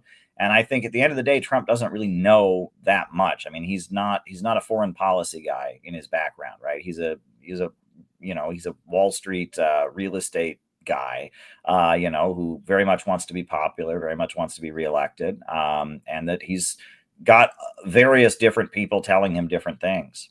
I know, but Trump is the president. Trump could have walked. Trump could have said, this is Joe Biden's war. I'm done. I'm walking. Trump could have said, I'm stopping the weapons. I'm stopping all of this stuff. I want to make an agreement. What Russia is asking for is not insane. No, it's not. Basically, what they asked for was, look, we'll give you the ceasefire, but we don't want additional weapons coming into Ukraine. We don't want you building up a military. We don't want you continuing to give them intelligence. We don't want you doing those things, and we will do a ceasefire. Trump didn't want to do it because, according to the reporting, he didn't want to look as if it was his fault that the war was lost. That is, as you pointed out, that's his psychology. That's him. That's not, meaning he chose Rubio. He didn't have to. He chose Kellogg. He didn't have to. He made choices for this stuff. I understand that people want to give Trump, and I'm not saying you're doing this, but I often hear this argument that people give Trump a pass on. I heard Ritter recently giving Trump a pass on it, saying Rubio is the one who's crashing the deal. Trump is the president of the United States. If Trump wanted to walk, Trump could have walked. If Trump wanted to stop the weapons, Trump could have stopped the weapons. He did it once before. He could do it anytime he wanted to. Zelensky is the U.S. proxy. If Trump tells Zelensky, and by the way, Europe can't do it on their own. So if Trump says, I am done, this is Joe Biden's war, I'm pivoting to China and starting a mess with China, he could have did that on day one. He chose not to. Look at Yemen, for example. Trump withdrew the U.S. battleship, the U.S. aircraft carrier from the Red Sea, and he framed it as a victory. He said, oh, look, we made the Houthis back down and all of that. If you actually look at what happened, that's not what happened. Right. The USA almost lost their aircraft carrier. And it was going to be a question of, is the USA going to keep a military presence in the Red Sea and have sailors and soldiers start coming home in body bags? Or is the USA just going to say, you know what, Houthis don't attack any U.S. ships. Okay, fine. And Israel, you're on your own. And, really, that was a huge win for the Houthis. That was a huge win for Yemen, that they forced the United States out of the Red Sea. And they basically had the United States say, if you keep attacking Israeli ships, that's on you. Just don't touch American ships. But Trump framed it as this great dramatic win. He could do the same thing with Ukraine. He could say, well, I told them, because that's the whole thing. They claim, right, that somehow Russia wants to take Kiev, that Russia wants to take all of Ukraine, which they do not. right? So Trump can say, well, I told him that you can't go 1 inch further, and he could make a big show. And, I drew this line and I told him if you cross that, he could frame it as a win. He doesn't have to look like a defeat, right? Donald Trump could easily do that. And in the age of media, and that's how Donald Trump does things, right? He always makes it look like he won. So he could do that with Russia if he wanted to. He could very easily. The idea that he can't look like he lost the war. Well, he could frame it like he did with Yemen. He could make it sound like he won somehow and sign an agreement. He could very easily do that. So, I guess I'm saying he could have done that on day one. Yes, he could have. Yeah. But it seems like he's got a team of people around him who don't want that to happen. And it seems that also his coalition has got people in it who wouldn't give him a pass on it. I mean, it looks like he got a pass on Yemen. Israel was certainly angry. Israel knew that Trump had kind of not given them what they wanted. But there were a lot of people around Trump who echoed his saying, oh yeah, he got him, he won, so, but it looks like those people may not have done that for Trump when it came to Russia. I think that's what we're getting, is that the response of the media would have been, you lost, and that there would have been a lot of voices that wouldn't have had his back, and he would have been weakened, right? That his coalition wasn't all there with him to do it. And that's why these people like Marco Rubio are so dangerous, right? Is that it's that they mouth the Trump line, while what they want is clearly very opposite of what Trump has stated he wants. And I don't think Trump necessarily even wants what he says he wants. I think Trump wants to be popular. I think Trump wants to be, a successful, president who's remembered really well. And that's what's important to Trump more than anything. And that's why they don't like him, right? And that's what I've said. There's all this stuff about Trump is so selfish. Trump is so selfish. I wish Trump was more selfish. If Trump was more selfish, he would have ended the war, because he just wanted to be remembered that way. But, he's not a team player for empire. He just wants to be remembered as a great leader. And I think that's a good thing about Trump. And he's more independent in that way. He's not independent enough. I would like Trump to be so selfish that he says, you know what, I'm going to bring the troops home from around the world. And I'm going to, put them to work rebuilding America's crumbling roads and infrastructure. I'm going to hire all the unemployed people. That would be great. If Trump was so selfish that he did things that were good for the American people and good for the world, and not what our, foreign policy establishment and, deep state wants, that would be awesome. And I think that's why they're afraid of him, is that he has some capacity to do that, some ability to be pushed to do that despite everything. I just wish he would be more selfish. And I wish that he would do these things in more of a way. And, his presidency so far has been a wild disappointment. I think there are a couple areas where you could say, that we're better off, but, it's small, and, ultimately it's about the balance of forces at the end of the day. Everything is about the balance of forces, and the balance of forces are still on the side of imperialism, no doubt about it. Caleb, I'm going to end it on that. I so disagree with that. Kind of. I agree with what you want. I agree with that part. Okay. It's just, if Trump wanted to be popular, he would do exactly what you just said. I don't know if he cares about the popularity and to that degree, but I could be wrong. Caleb, man, I always appreciate you joining. Sure. Like I said, I always appreciate everything that comes out of your mouth. It's always fantastic. Caleb Maupin, he is speaker, writer, journalist, political analyst, author, several books, including the last one on Khrushchev, which I have to check out. I didn't know that was the last one that you had written. The one I remember is the one on the one who killed who murdered the CEO, the healthcare CEO. The killing of Brian Thompson and the danger of the American years of lead. Yeah, that was the one I remember. I didn't know anything about the Khrushchev one. I'm going to have to get a list of those books so I can put into the bio. Please send me a few. Will do. Just so I would have it. Will do. But Caleb Maupin, you can follow Caleb on Twitter at Caleb Maupin, read his articles at calebmaupin.com. And you are also a part of a political organization. Please That's right. Center for Political Innovation, cpiusa.org. So cpiusa.org. Caleb, thank you for this, man. I really appreciate it. You be safe, okay? You too. Thanks. All right. Shout out to Caleb for that. I would like to go to my next guest, Esteban Carrillo. Esteban is, there we are. He's a Ecuadorian journalist, currently writing for The Cradle, previously Witella, Sir English. The Cradle man has been doing God's work. Welcome to the show, Esteban. How you doing? I'm good, Jamarl. Good morning, and thank you for having me on the program, and also good morning to everyone who's joining us.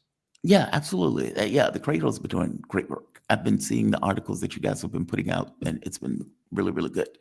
I brought you so much. on. I was fascinated. There's so many things that I'm not going to have enough time to hit you with everything, just because there's so much stuff. So much happening, yeah. Yeah. So one, Netanyahu has taken the mask off. Now, people like us have been saying this has been the plan all along. Mhm. Donald Trump pointed out. So when Wickoff went around, there's been a reporting that Wickoff went around Israel, sidelined Israel, in order to get the American POW out of captivity from Hamas. Mhm. And that it was a goodwill gesture by Hamas, as it was being reported. And that Israel found out about this through their espionage, not because they were told by the US, meaning from their point of view of the reporting is that they were frozen out of any of this. Wickoff goes to the hostages and points out, look, the reason that the hostages haven't been released is because Netanyahu is not allowing them to be released. He's prolonging the war, and there's no real war aims, despite the fact that he's prolonging the war.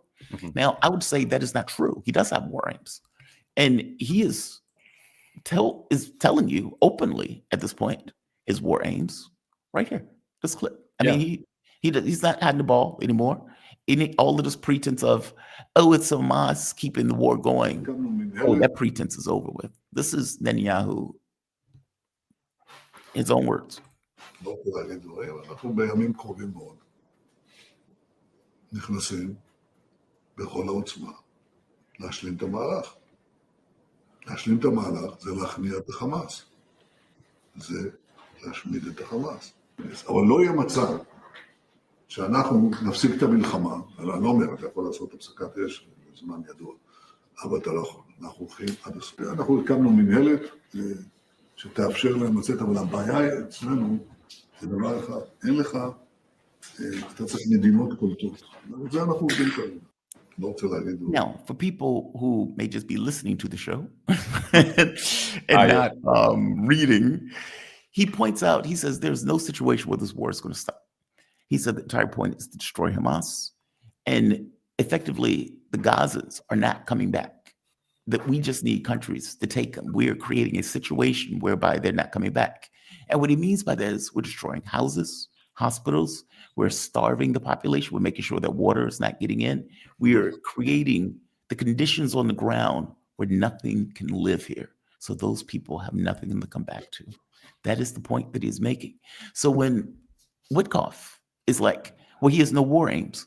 Wickoff is wrong. He does have war aims. His war aims were very clear from the very beginning within the first few months when he was just murdering civilians left and right.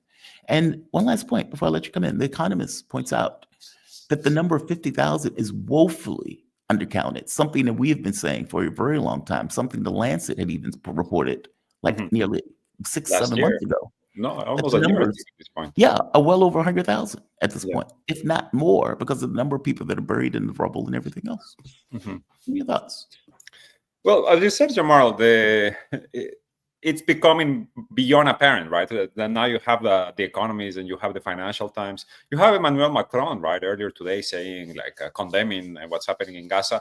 All of a sudden, this big awakening, right? As if today they grew a year and a half later, right? Exactly. Yeah, a year and a half later, the conscience finally grows out of the hollow husks that are these people. Why, right? Because they have to. Because they have at some point to be able to point, right, and be like, hey, I did actually condemn it. Hey, I did actually, say something. I did actually raise my voice. But that is the aim. At the end of the day, we know that they are.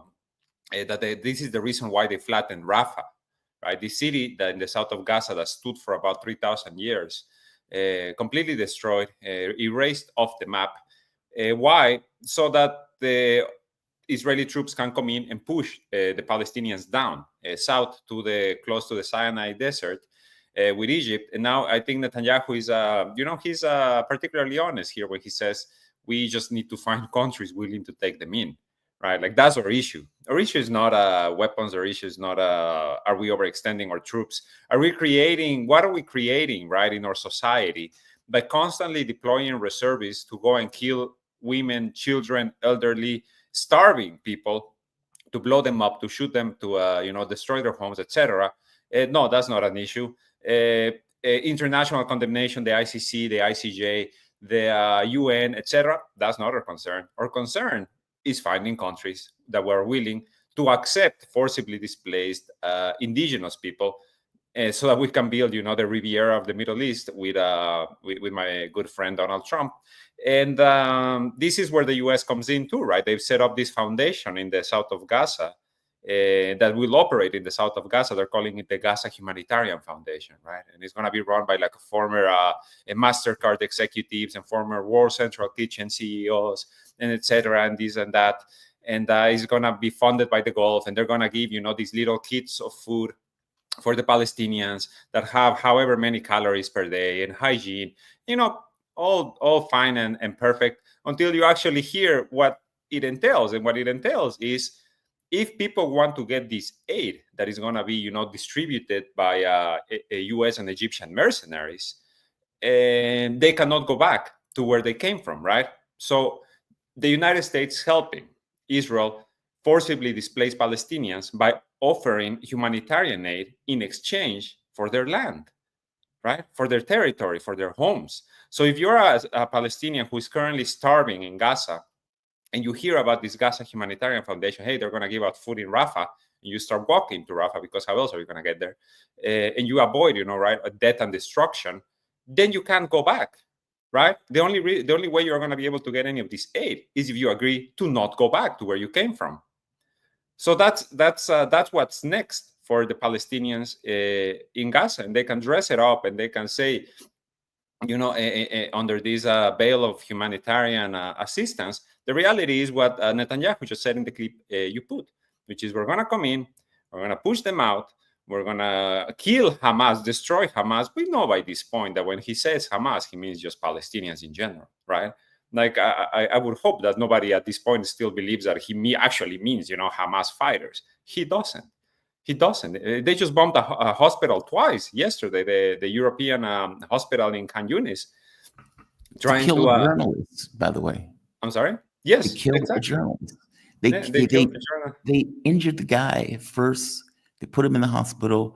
He does an interview where he says, they can kill me here. Meaning he predicted that they were going to kill him, and they bombed a hospital in order to murder the guy. Exactly. So that's the war aim. And so I agree with you when Steve Witkoff says, they have no war. I mean, what they mean is, it's kind of the rhetoric they have to use, right? So that when the ICJ finally gets off his ass, and when the UN finally wakes up to what his role is actually supposed to be in the world, all of these officials can have some sort of plausible deniability, right? And blame it all on Netanyahu. Like, Netanyahu at this point is going to be the guy holding everything, right? Because I'm sure even the IDF commanders and everyone else is going to get a clean pass, because they're just going to be they will say that they were just following orders, right? And everybody's just going to follow that, and we're going to pretend like what happened didn't happen. But and then there has to be one guy, right, like a scapegoat, and that I feel is kind of like what Benjamin Netanyahu is in danger of becoming. I don't think he's that yet, but he's being positioned, right, to be the guy to take the fall. But we know that he's in geopolitical terms, he's like a cat, right? He always lands on his feet. So I wouldn't put it past him to get to be actually the one that survives all of these while everyone else just kind of burns. Because what's going to happen with Israeli society right after this? How are they going to be able to live with each other? I wonder that, honestly. It's this is not how you build a nation. This is not how you build a society that respects rules. This is how you build monsters. This is how you build, a pariah state, which is what Israel has become already. And it's not going to shed the stench of this, oh my God, like for decades. Yeah, I don't know how you shed the stench of this. You've just been murdering women and children. You've been blowing up hospitals. You've been hitting UN buildings, murdering journalists, starving the population, deliberately starving the population. Literally starving the population. Even the US delineated the fact that they were starving the population, and Joe Biden changed the report because that would be against our laws to support. Exactly. I want to show you something else. And I'm going to, 2 clips, because I want to show the disparity in these clips, because it's funny, because it's just funny to me in a sad, comical way. So this is Trump giving a speech. Now, in the speech, he could very well be talking about Israel, but he's talking about Iran in the speech, just to give you a heads up. When I left office, the only thing still standing between this region and its unbelievable potential was a small group of rogue actors and violent thugs seeking constantly to drag the Middle East backward and into havoc, mayhem, and indeed into war. Unfortunately, instead of confronting these destructive forces, the last U.S. administration chose to enrich them and empower them and give them billions and billions of dollars. The Biden administration, the worst administration in the history of our country, by the way, spurned our most trusted and longstanding Gulf partners, and I can say partners worldwide, one of our great, great partners. All right. So our great, great partners, Joe Biden gave them billions of dollars. And again, this could easily be Israel, right? They're going into bombing Yemen, bombing Syria, bombing Lebanon, bombing Gaza, murdering people in the West Bank. Like, this is just outrageous, right? But whatever, he's talking about Iran. Fast forward to this clip with Donald Trump shaking the hand of a head chopper that was out there killing Americans. And of course, we're talking about Jelani. Jelani, yes. And he's sitting there with that head chopper. He met with him for half an hour. I want to pull up the quote, what he said. He said, a young, attractive guy. Very strong. Yes, he did. I got that clip also. Yes, he did. And to make this even clearer, this is the other part to this that's just amazing. Now that the coup is over, meaning now that they've accomplished the objective of destroying the Syrian government, now that all of that is done, after what, 14 years, give or take, now you get this. Likewise, in Syria, which has seen so much misery and death, there is a new government that will hopefully succeed in stabilizing the country and keeping peace. That's what we want to see in Syria. They've had their share of travesty, war, killing, many years.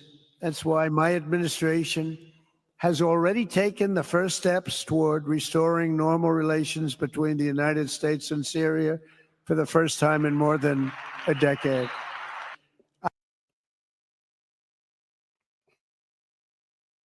What can He's one say? lifting the sanctions. He's lifting the sanctions. It's it's you know, the sanctions, right? He says Syria has been through what do you say, misery and death for the past decade, and so I wonder, you know, who caused all of this misery and death, right? It's just an act of God. Just sprout it out of the ground. Nobody's to blame for this, and it's doubly rich that he's in Saudi Arabia, right? Like talking to all of these leaders who should know pretty well who is behind what happened in Syria, who bankrolled head choppers, as you said, like Jelani, like this very young and attractive and strong guy that Donald Trump is just so mesmerized by. Yeah, the whole sanction things. First of all, it's good, right? Sanctions are not meant to hurt a government. They're meant to hurt the population. They're meant to starve the population. They're meant to create unrest. And we know this by this point. Like we've seen it in Venezuela, we've seen it in Syria, we've seen it in Nicaragua, we've seen it in Libya, we've seen it you name it. Where have sanctions? The Ceasefire Act sanctions, right? This very sweeping packet of sanctions that were enacted during the first Trump presidency in 2019 choked Syria. Whatever air, oxygen this country still had, the Ceasefire Act completely choked it out. Preventing reconstruction, making the currency drop, from a 50 lira to $1 to 3,000 Syrian lira to $1, causing hyperinflation, creating this migrant wave, allowing terrorists like Jelani to cement their control in the northwest of Syria, right, in Idlib, where he was a ruler, where he kind of like did his little, statesman preschool, learning all of how to run, I guess, a separate administration, allowing him to, cement his rule, his corruption, because remember that for years, the only UN aid that was coming into Syria was coming through Idlib, where Julani was in control, where Shara, this the young, attractive, strong guy. And what would they do with it? They would launder it. They would resell it on the black market, then buy property in Turkey to enrich themselves. This is the guy that Donald Trump is meeting with. So yes, it's good that the sanctions are lifted, because sanctions should have never been used in the first place, because sanctions do not achieve anything but create hunger and misery in a country, and debt, like he said, right? Debt and misery. But at the same time, it doesn't give Syria anything back. Remember that a few years ago, the Syrian government was talking about that Washington was looting 80% of Syria's oil productions per day. Per day, they were looting it, right? And they were talking about over $100 billion in losses since the U.S. started to occupy Syrian oil fields to fund their little regime change, projects and nation building and etc. So that's what Syria has been going through, right? Funded by Qatar, funded by Saudi Arabia, funded by Turkey, by Israel, right? Like the big benefactors of the collapse of Syria. And now what is Syria going to have? Syria is going to exchange crushing sanctions for the IMF, for the World Bank, right? What are the Syrian people, how are they going to benefit from any of this? We know, right, what these multilateral institutions do to countries, right? Like Syria is going out of the frying pan and into the stove, right? Into the fire. For regular Syrians, I hope this brings some level of normalcy, of development, of reconstruction under the rule of ISIS, under the rule of Al Qaeda thugs who are still going door to door and shooting people on sectarian lines, who are investigating their own crimes, right? In the vein of the Zionists, they commit a crime and then they investigate themselves. That's what's next for the Syrian people, and everybody claps along, and everybody pretends that this is perfectly normal. You look at Syria and now, oh wow, they lifted the sanctions, but they got a president who is a former commander of Al Qaeda, just had a $10 million bounty on his head up until like 4 or 5 months ago. He's still listed by the U.S. as a global terrorist. He's still blacklisted. They lifted the bounty. They didn't remove him from the global blacklist of terrorists. Yet Donald Trump is there meeting with him, calling him a young, attractive, good guy who's going to lift Syria out of the ashes. And sadly, at some points you don't know whether to laugh or to cry, right? Like what was happening with these poor countries. Because another, I would hope that, for example, Lebanon is also benefits from the lifting of the sanctions, because Lebanon was also hurt profoundly by the Ceasefire Act and by these sanctions, because their economies were in many levels interconnected. But that didn't matter to Donald Trump in 2019. So I have a hard time believing that it matters to him today. Oh, I don't think it matters to him at all. Again, I think these people are sociopaths. And, the notion that Donald Trump, I care so much about the white South Africans because they're being killed in South Africa, as he celebrates the murder of Yemenis on Twitter, or the murder it pays for genocide in Gaza. It's like, give me a goddamn break, right? And just to make the point clear that you were making, Obama's regime change war in Syria. Obama spent billions of dollars to overthrow the Syrian government. And it even goes back before Obama, all the way back to George Bush in 2007, where they defined, Syria is one of the main linchpins in order to go after What was it? Iran. 7 countries in 7 years, 5 countries in 7 years. It was Syria, Lebanon, Libya, Iraq, Iraq, Afghanistan, Sudan, with Iran being the last man standing. My point is, it wasn't just Trump. Obama had paid all of these jihadists to go in a proxy war to destroy the Syrian government, to overthrow Assad. You had the CIA and the military forces being backed by both, attacking each other. That's how chaotic and outlandish what Obama was trying to do was. And if you remember when Trump got in, Trump said, I'm keeping the oil. I took the oil. I'm keeping the oil. I'm keeping the oil. And him keeping the oil, as you point out, was one of the things that was able to drain resources, billions, hundreds of billions from that government to allow it to even be in the weak position where people can be bought off and the government can be overthrown. And so now that they've overthrown it, now that the crime is committed, the people who are guilty of that crime stand there and act like this is a new day. What a new day. And this is the narrative, right? This is how it's sold. That's the scariest part, honestly, that this is what they want us to believe, that this is, the official narrative of what happened in Syria, when in reality is exactly what you said, right? The murderer won at the end, and now they're getting, they're going to line their pockets with IMF and World Bank money. Which is outrageous. Esteban, man, thank you for this. I like I said, there's a lot that we could go through just because there's so much stuff that was going on. But I think we hit the main points. I mean, Donald Trump's nonsense speech in Saudi Arabia was another one of those points where, what is it? Every accusation is a crime, or every accusation is a confession.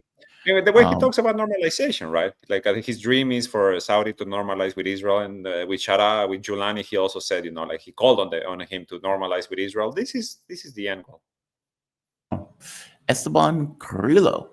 Esteban, he is an Ecuadorian journalist currently writing for The Cradle, previously with Sir English. Esteban, man, thank you for this. By the way, where can people find you? Are you on Twitter or anything like that? Yes, this is my Twitter handle here underneath me. They can find me there. They can find us at The Cradle Media in the social media, in Telegram on X, and in YouTube. We have a podcast that goes out every Monday. It's called The Cradle News Roundup. So make sure to check it out. That's where we discuss, everything that's been happening in these the past few weeks that are so intense.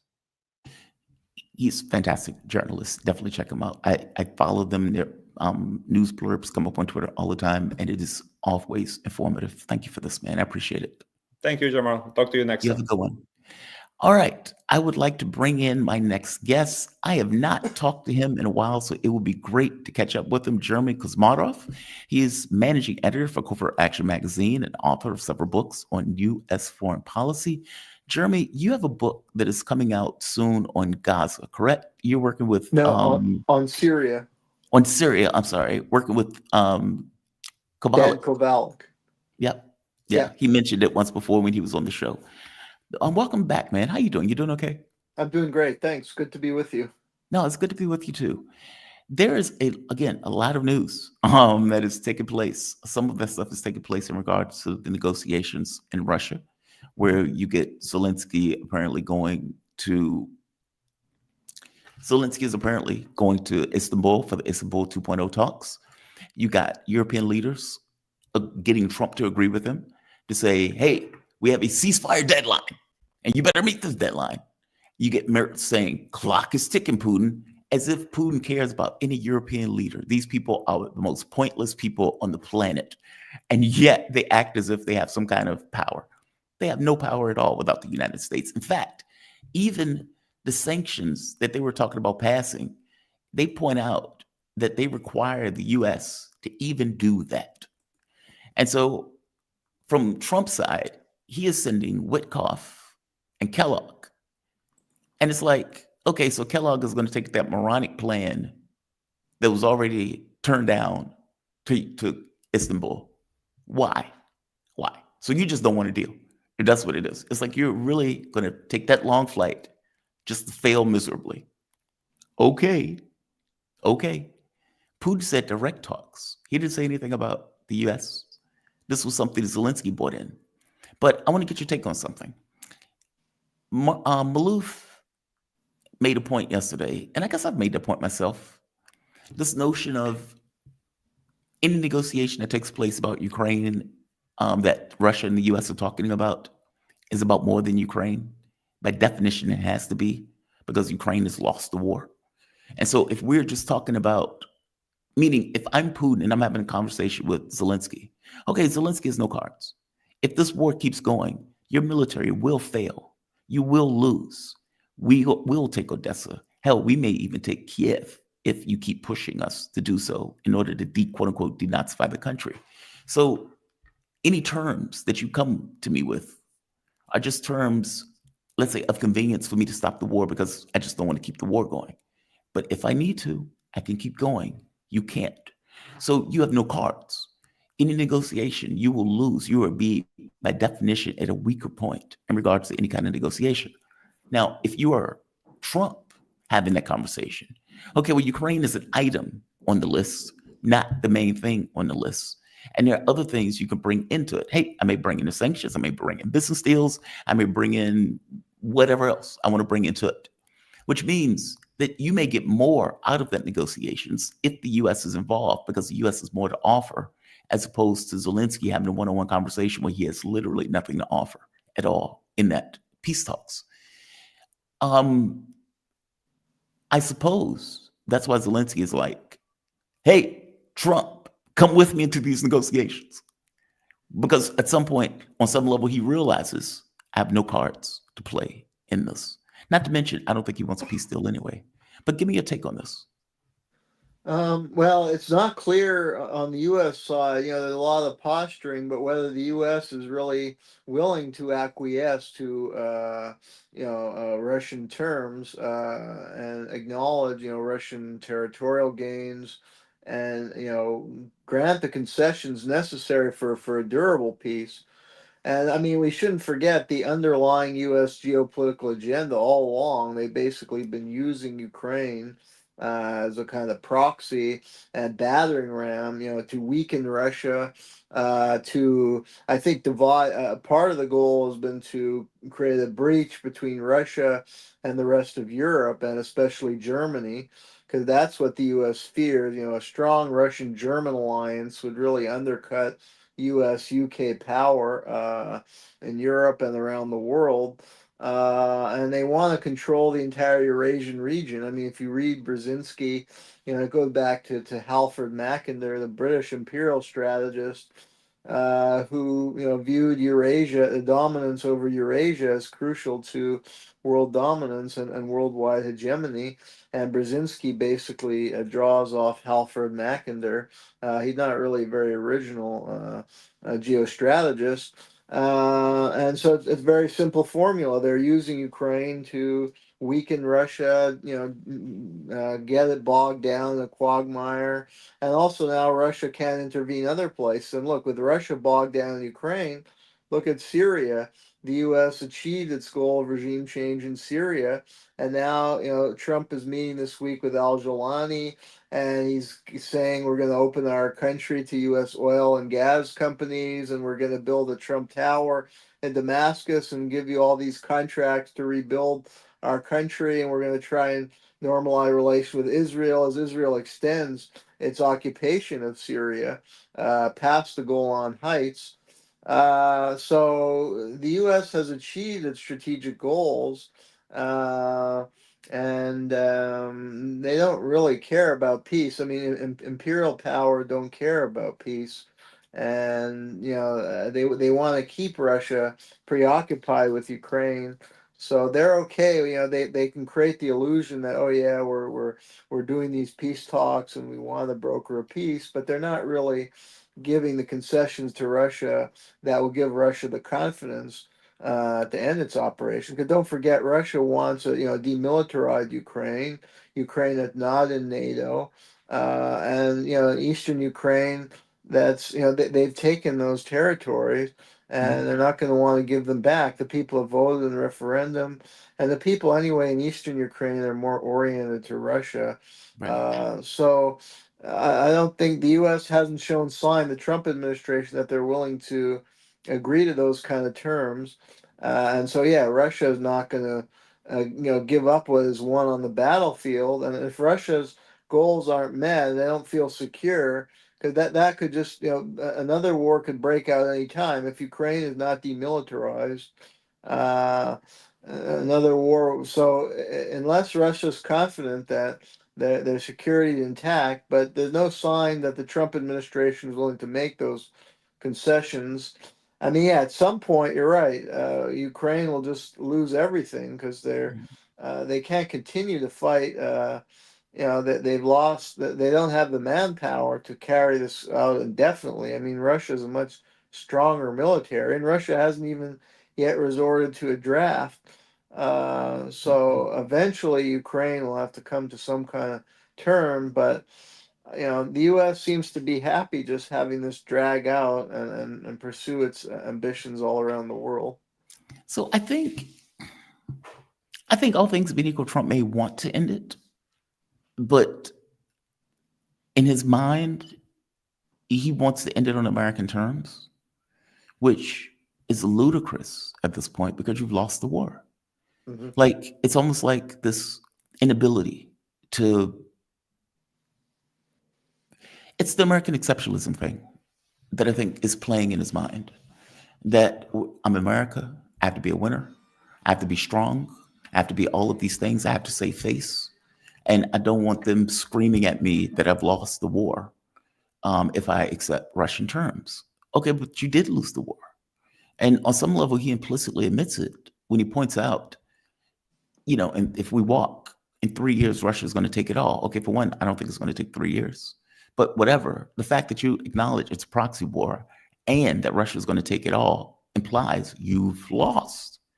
And so when Russia is saying, look, these are our terms. Now, there may be leeway in these terms if we can come up with a decent deal. Yes, this is part of our constitution, but maybe we can stop where we are. But yeah, Ukraine can't build up another military. And the denazification thing has to be on the agenda. Otherwise, you can't never get a normal Ukraine with these Nazis effectively in the government, in the political structure.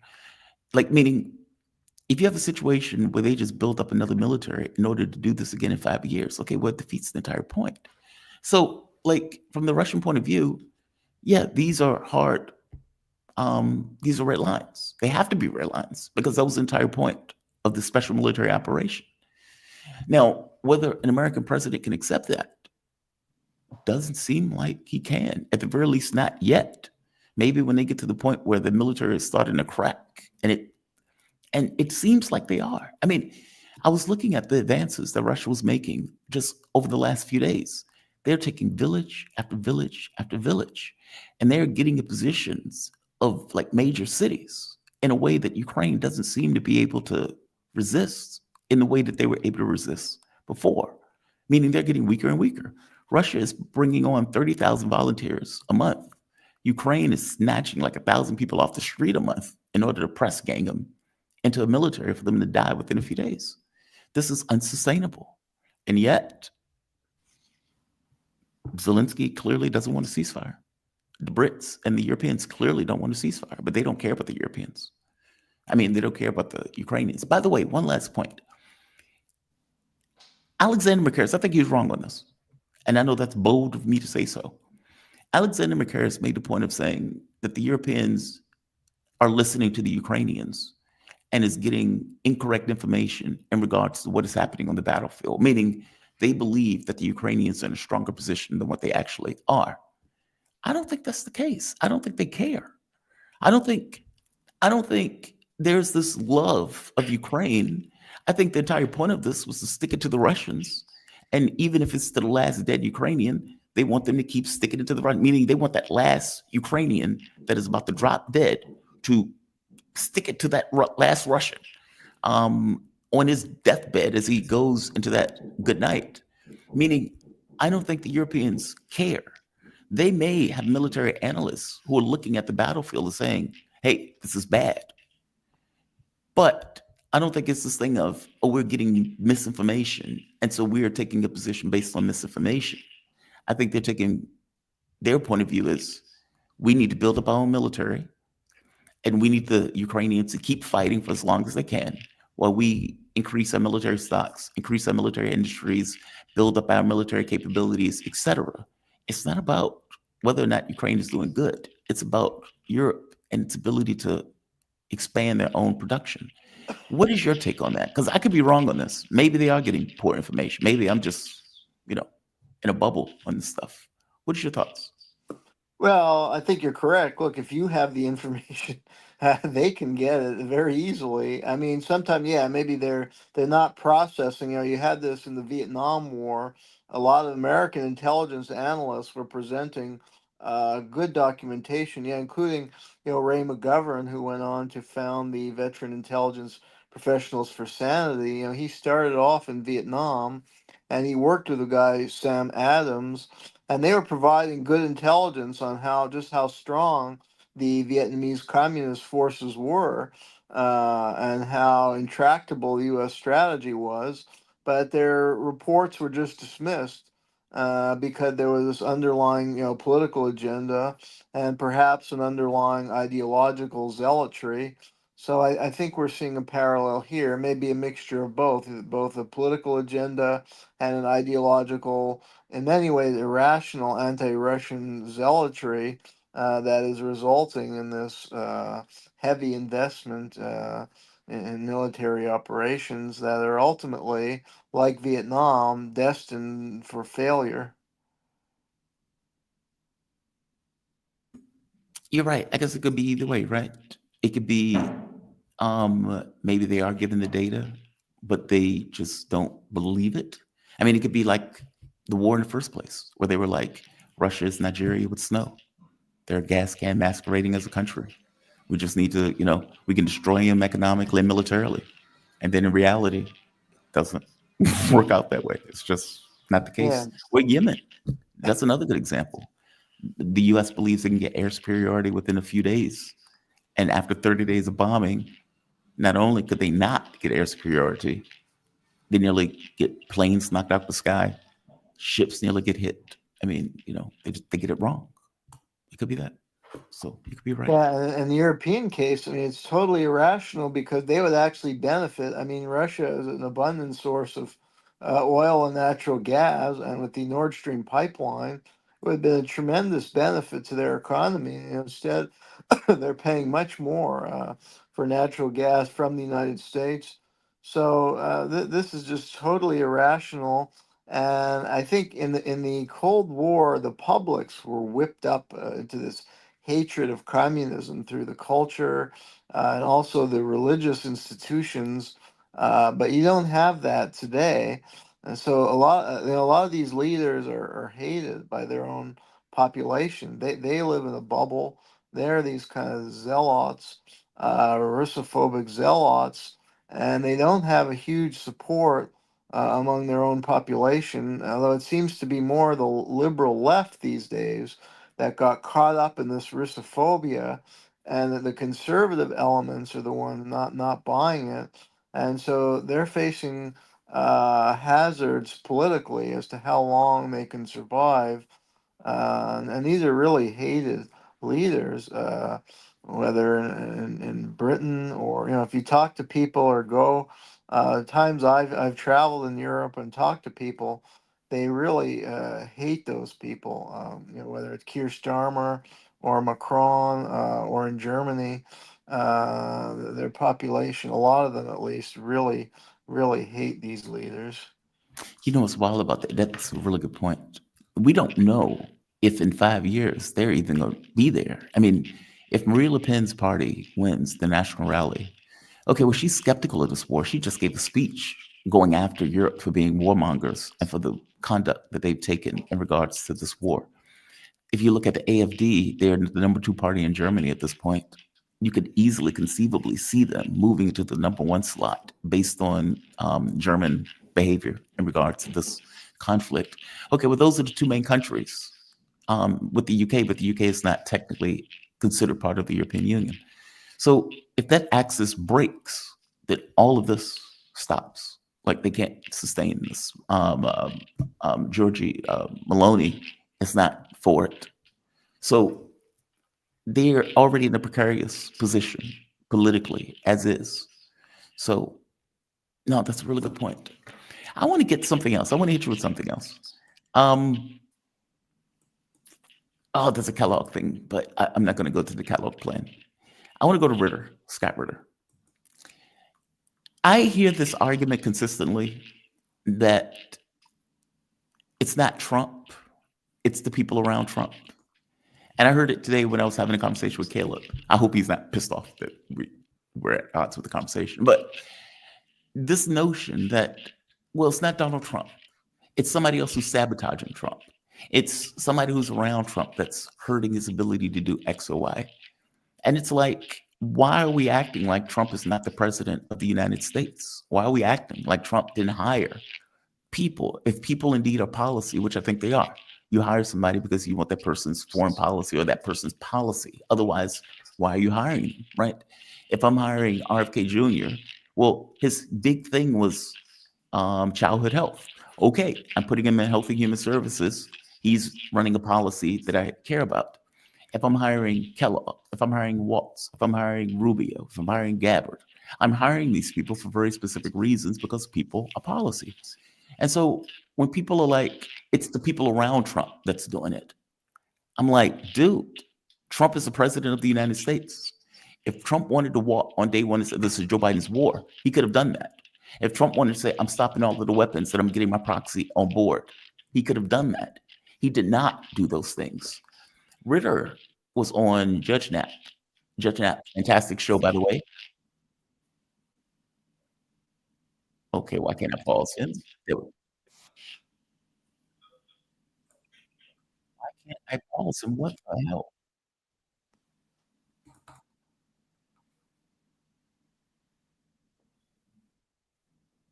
Okay.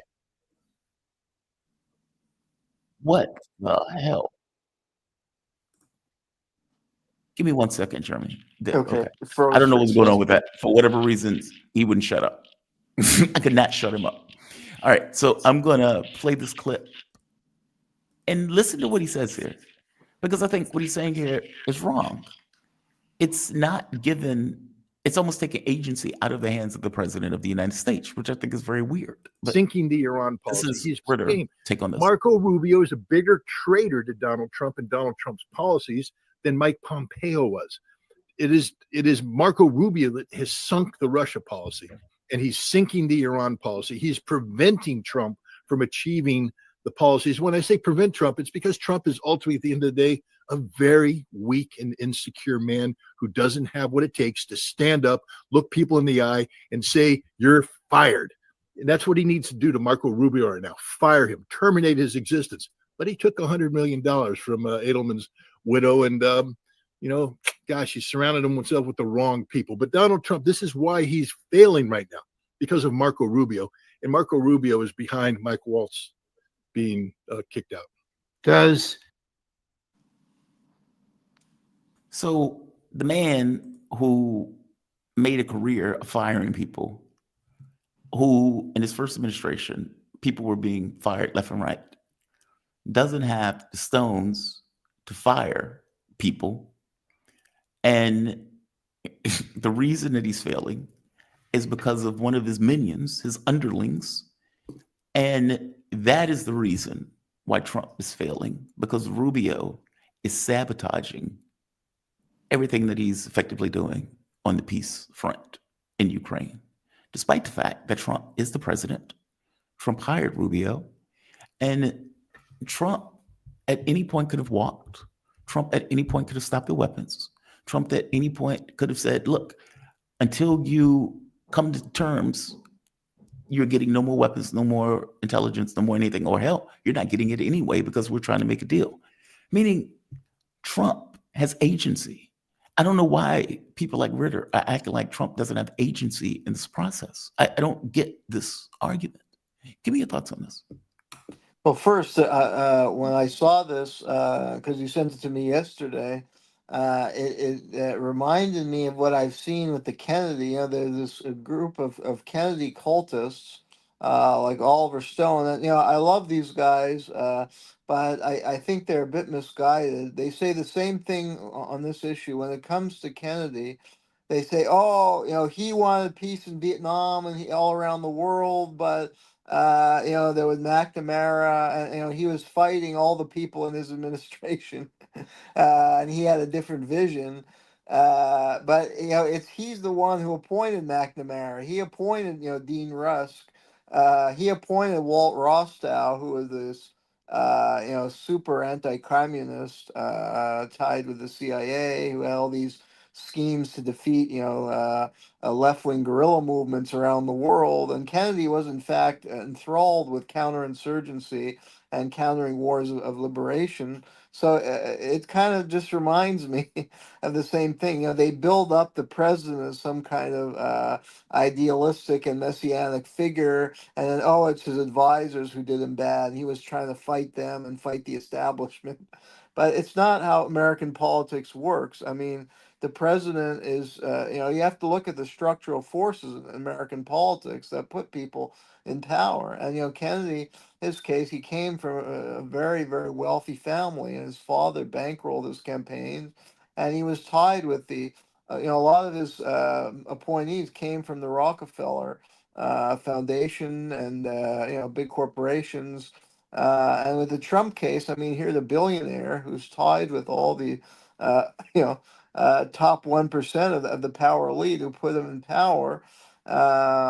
And I mean, yeah, he says things to appeal to a certain base to make like, he's an anti-war person one day, but then he says something the other day, when he's talking to a different audience, that he's going to show American muscle. And look, Trump in his first term increased the military budget from what already was gargantuan levels, and now he's talking about a $1 trillion military budget for 2026. And I mean, he had this track record, even on the Russia issue. They attacked him as a Putin lover or stooge. But I mean, in his first term, he ramped up the conflict in Ukraine. He tore up the arms control treaties with the Russians. We've just been talking about how they're going nowhere with these peace talks. Meanwhile, he's bombing Yemen. He's making agreement with Syria to open it up to U.S. oil corporations. He's threatening China. I mean, that's who Trump is, So, yeah, he appointed Rubio. I mean, yeah, Rubio is a well-known hawk, extreme right wing, and he comes from the anti-Castro community in Florida that is just the ultra right, extreme hawk. But he was Trump's boy, and he has, he was delegated to carry out a lot of these policies and negotiations. So, yeah, I don't see any proof or truth behind what Ritter is saying, and I like Ritter. A lot of what he said in the past has been good, and he was heroic in exposing the WMDs. Yeah. But it doesn't mean he's right about everything. And the same goes for all people like Oliver Stone when they talk about Kennedy. I mean, I think they were right about how Kennedy was assassinated. There was a wider conspiracy, but they tend to idealize Kennedy, as some people tend to idealize Trump the man. Yeah, I agree with you. And again, no shade on Ritter, no shade on Napolitano. I just disagree with his take on this. And just like I disagree with Caleb's take on this. And I love Caleb also. Like, I can like somebody and disagree with him. They act as if left to his own devices, he'd be this dove. I don't think that's the case. I mean, the fact that he was bombing Yemen and then bragging about it on Twitter gets across that life, especially certain people's lives, don't really matter to him. For all of this talk about, oh my God, I want the killing to stop. Trump is paying for a genocide in Gaza. Put it in context. The murdering of women and children in Yemen, many of the things that he was hitting wasn't even, they were just civilian targets. So this notion that, oh my God, he cares about life. Okay, I don't buy that premise. That is self-evident wrong. Donald Trump has agency to make choices on the issue of the war. He chooses not to. He's sending Kellogg to the Ukraine. To Istanbul to negotiate. Okay, well, Kellogg's plan is nonsense. The notion that the Russians are going to accept NATO in Ukraine when they've already told you that is a red line. Okay, is Rubio making that choice? Witkoff was the one that was doing the negotiations, not Rubio.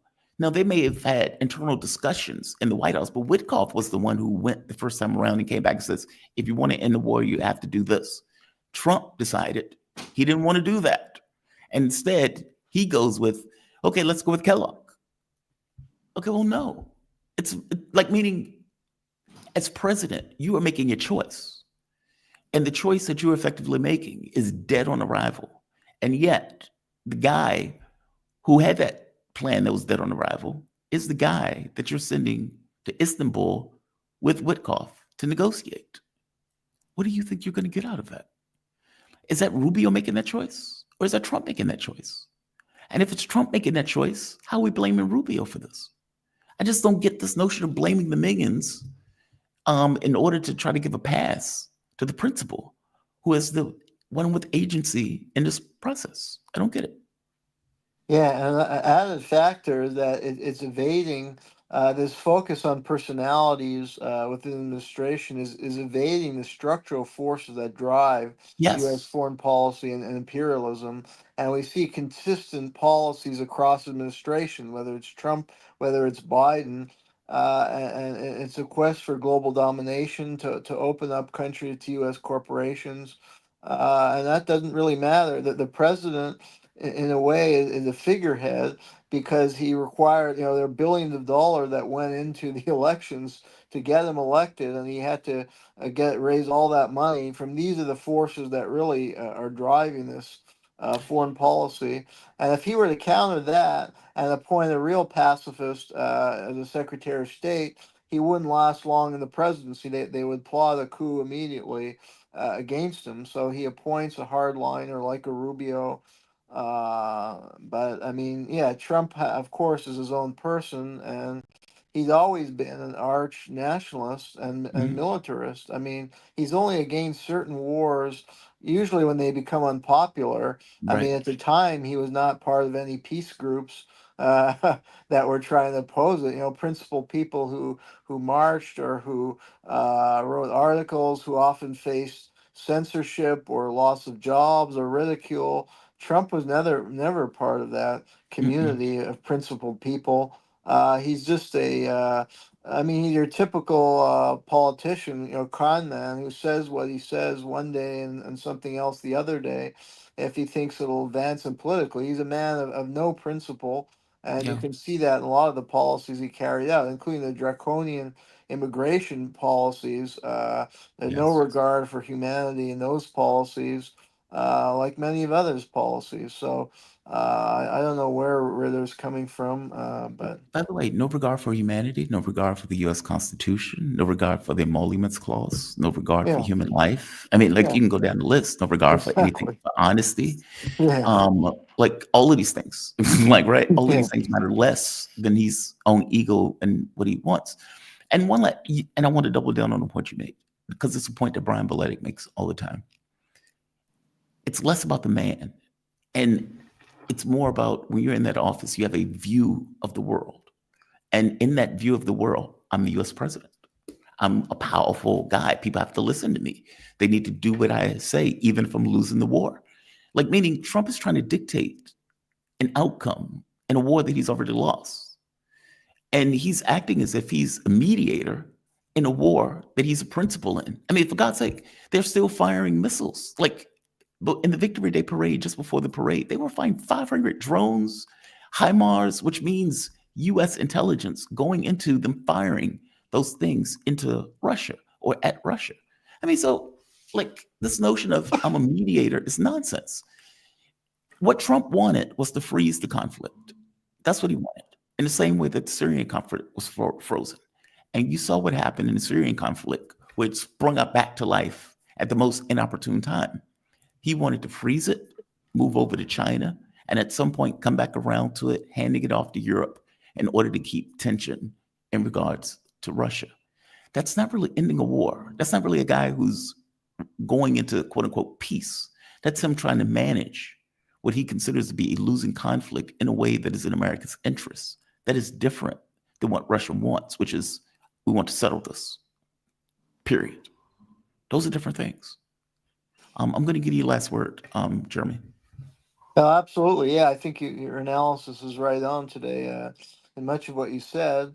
And on that point, I mean, look, the U.S. helped develop the report that came out that it was the CIA that invested, I think it was $1 billion or however much to develop Ukraine's drone industry. So now that they can strike into Russia and that's what they're doing repeatedly. So, and the U.S. has provided all those weapons, including the long-range weapons, and Trump has green-lighted those weapons, continuing from Biden, that have enabled Ukraine to directly attack Russia in an unprecedented way. So yeah, to make like this is some kind of peace person. I mean, if you go back in Trump's first administration, he greenlighted the selling of Javelin anti-tank missiles, which Obama administration had refused, although Obama was providing a lot of weaponry already at that point. So in this particular conflict, yeah, he'd never been a man of peace. And if you look at the record, yeah, of U.S. foreign policy, they always used double talk. I mean, they on the surface they presented, oh, we're trying to broker a peace, but deviously they're planning behind the scene to advance their own power in any way they can, and they'll often break treaties, as with the NATO treaty. They had promised Russia they wouldn't expand NATO toward the border, and they violated that, and that goes deep in American history because I study American history, Native American history. They constantly sold out the Native American and betrayed any promises. So, Russia can't trust anything they say. And they know Trump is no different from other leaders. In this case, yeah, a 30-day ceasefire would be just designed to help Ukraine regroup and get them more weapons, so maybe they can turn around the offensive. So yeah, to think that Trump is some kind of moral agent is, I think, ridiculous. And yeah, it's just a consistent pattern. Unfortunately, I think Democrats and Republicans carry out the same kind of foreign policy. And until we develop a grassroots, I think the American public needs to be better educated about how the U.S. has run its foreign policy in an imperialistic way and antagonized countries and created conflicts, and to build a progressive anti-imperialist movement. Until that happens, we're going to see the same kind of trickery, deceit, and warmongering. Jeremy, from your mouth to God's ears. And by the way, it's not just the progressive left. There's a right-wing contingent that believed him about ending the war. Like, there are elements of MAGA. Thomas Massey, what is her name? Marjorie Taylor Greene. She was very angry. Why are we going after Iran? We're not putting another dollar into this war. Like, meaning there are some true believers on the right. Rand Paul, Daniel McAdams. Like, there are people who would have a right-left coalition on this thing of anti-war. Yeah, I just that's don't what we believe need to build. Yeah. Yeah, I just don't believe Trump is that guy. No, I don't think Jeremy, so. man, thank you for this. I really appreciate it. It's nice having you back. Thank you. Absolutely. Jermey Kuzmarov, managing editor for Covert Action Magazine and author of several books on U.S. foreign policy. You be safe. Have a good day, okay? You too. All right. I want to also bring in my man, KJ. No. How you doing, my man? You doing okay, KJ? I'm doing well. Good. KJ, he's a journalist, political analyst, writer, and teacher specializing in the geopolitics of the Asia-Pacific region, contributor to the book Capitalism on a Ventilator, once censored by Amazon. It's now available at iacenter.org. He's also with the China Report on Breakthrough News Network. I wrote it down, KJ. I put it in the bio. By the way, do you have any of the shows coming out? Well, I just put out a show on the China Report yesterday, and it is with Peter Kuznick and Regis Tremblay. Really? Yes. So Kuznick, he wrote, he was the one with Oliver Stone on Untold History of America. Exactly. Fantastic series. Absolutely. We've had the opportunity to speak a few times. He disagrees with me on the Ukraine war, but that's okay. He's a fantastic historian. KJ, welcome back, man. I'm glad that you could join me. I think the big news recently that has come out has to be that China and the US have come to terms and have somewhat de-escalated for 90 days, supposedly. This is being considered a huge loss for Trump because it's humiliating. You put 145% tariffs on China and you dropped them to 30%. China dropped theirs to 10%. And you got nothing out of this, meaning, you got nothing but a stupid t-shirt after all of this. The US economy was freaking out. anti-store shells. Chinese economy seemed to be doing okay and ticking along. And from my understanding, just from the people I spoke to, this was not even the main story in China, whereas it was one of the main stories in the United States that was taking place. Give me your take on this. I mean, and by the way, I'm saying Western media saying Trump lost that trade war. So it's not just, Chinese media. Give me your take on this. I mean, what was this for? Maybe that's the better question. What were the tariffs for? People like Besant and others will say, well, it was just a negotiating tactic. But, when you make such an exorbitant and extravagant gesture and then you pull back on it, you just send the message that you don't know what you're doing, and that, you're taking back your moves. It's the sign of an amateur who doesn't know how the world works or how the game works. I think there's a more disturbing analysis, if you want to bring it up, is that, think back to the Obama administration. The Obama administration had this thing called the Trans-Pacific Partnership. They'd been building this out for 6, almost 7 years. And the Secretary of Defense referred to it as the equivalent of an aircraft carrier, that essentially was an economic approach to torpedo China. And what that plan involved was isolating China from the rest of its Pacific neighbors. That is, you would create a global trading bloc and you would isolate China from it. And in so doing, you would essentially destroy its economy, bring it down, create a legitimation crisis, etc. That was the plan. Now, that also came in with a plan. Sorry to interrupt. Correct me if I'm wrong. They were trying to sew up like 44% of the world's trade as a block basically to deny China that trade. Yeah. Yes, exactly. So that's what it was about. It was about several other things, but that was the key goal. And it was initiated by the guy who's the head of the Council on Foreign Relations right now. So the Trans-Pacific Partnership also came with a military arm, which was air-sea battle. This was a doctrine of war, which was about choking China off at specific choke points and engaging in, a very aggressive military encirclement and takedown. And air-sea battle was actually drawn from Israeli war doctrine. So they were going to pull an IDF on China. And then there was, the pivot and all of that. So all of this became very, very concretized during the Obama administration. During the Trump administration, Trump continued all of it, except he replaced the TPP with his own trade war, which wasn't effective.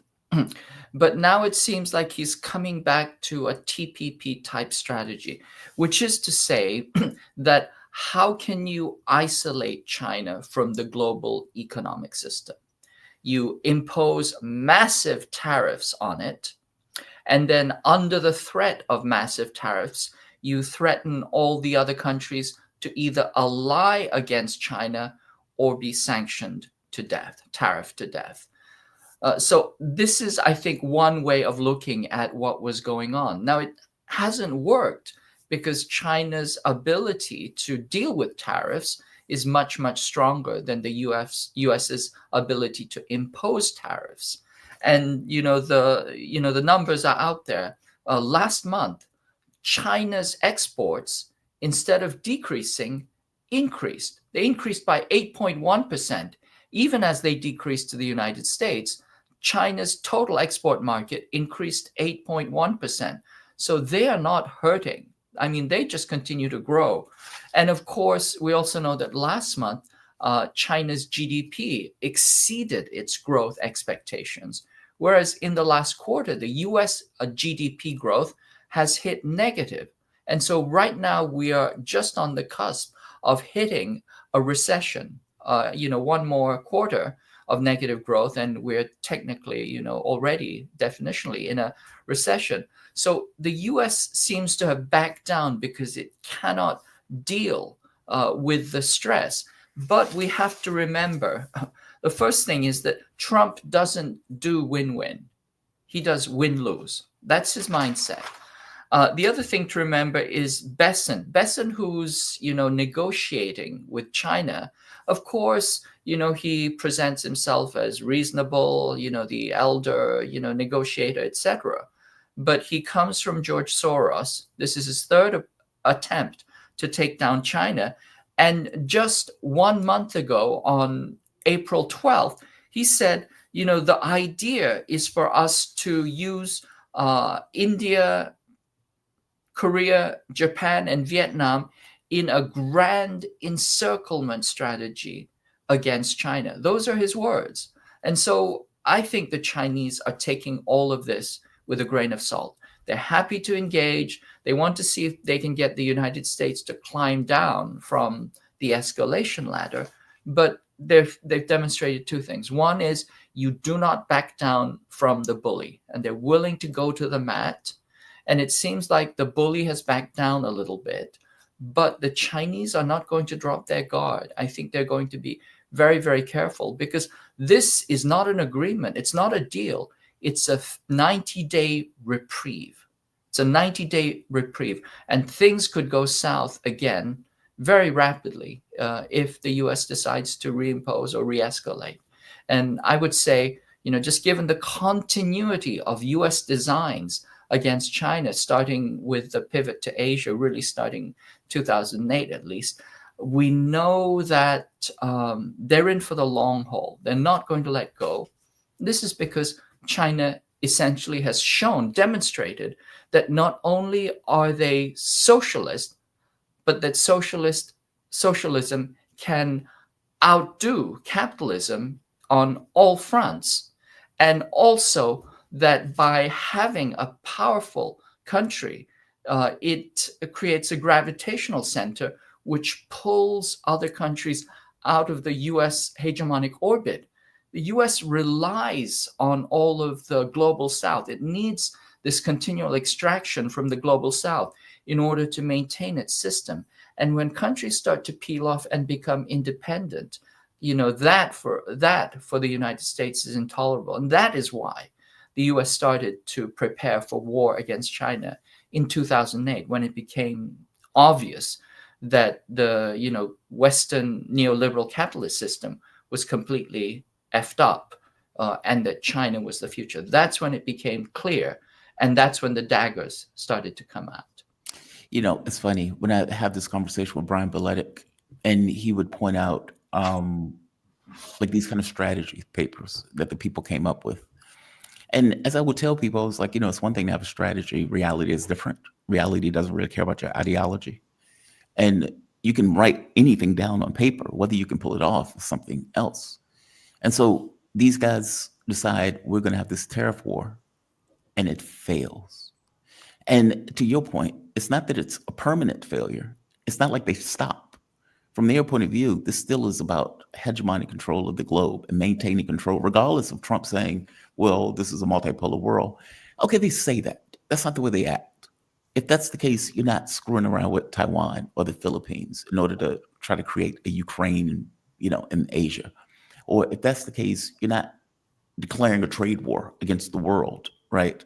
Or trying to isolate China. Or for that matter, this plan of, okay, well, we can't win this on our own, so let's go to other countries and try to gang up on China, and let's do that. That's the way we could get China. We'll gang up on them.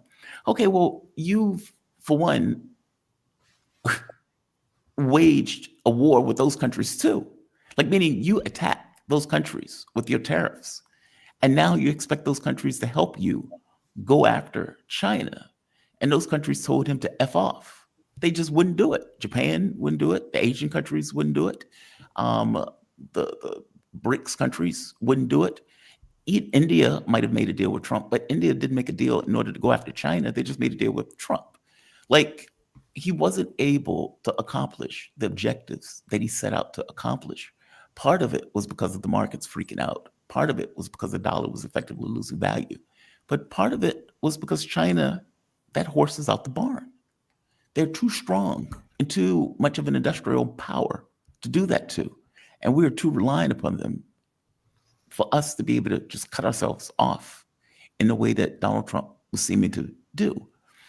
I agree with you that he wants to pivot, but the U.S. doesn't seem to be able to extricate itself from its other engagements. Ukraine being one, meaning they can't just swallow and take the hit and say, okay, we lost, now we're pivoting. They can't do that. Iran is another one where he seems to be instigating and setting up a language in order for some kind of conflict with Iran, even though he didn't have the stomach for a conflict with Yemen.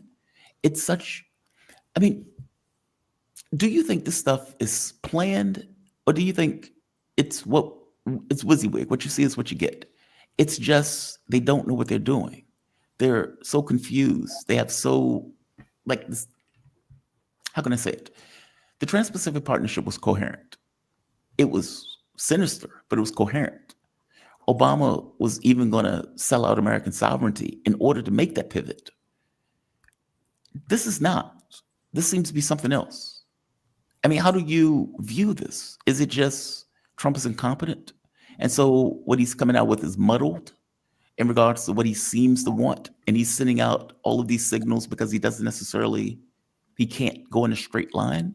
How do you view this? You know, it's confusing to me. Well, I mean, the first point you make about plans is that, you know, people can have plans, you know, until the cows come home, but you don't know if they will work until you actually try and implement them. You know, it's the Mike Tyson thing, right? Everybody has a plan until they're, you know, hit in the jaw.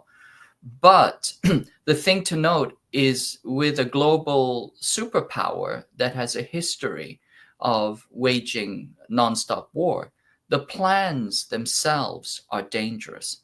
And they're dangerous because they signal, you know, what the mindset of the ruling elite is. So I tend not to just discount those plans.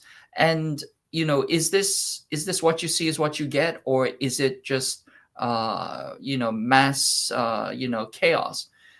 I think it's wrong to think of it as chaos. People think that, you know, Trump is just this chaos monger. I don't think so.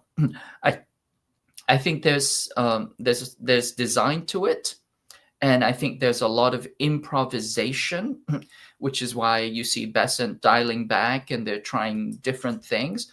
So there's constant, you know, like, you know, they're tweaking with different aspects. Tactically, they're shifting.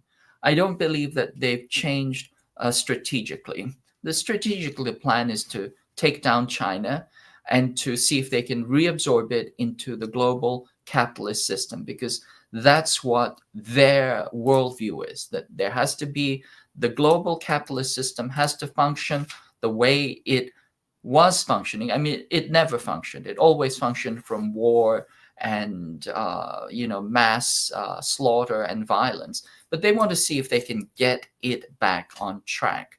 And that's why, if you notice Trump's language, he's saying to the American people, you know, there are all these terrible things happening to you. You know, you've been deindustrialized, you've been immiserated, your lives are getting worse, etc.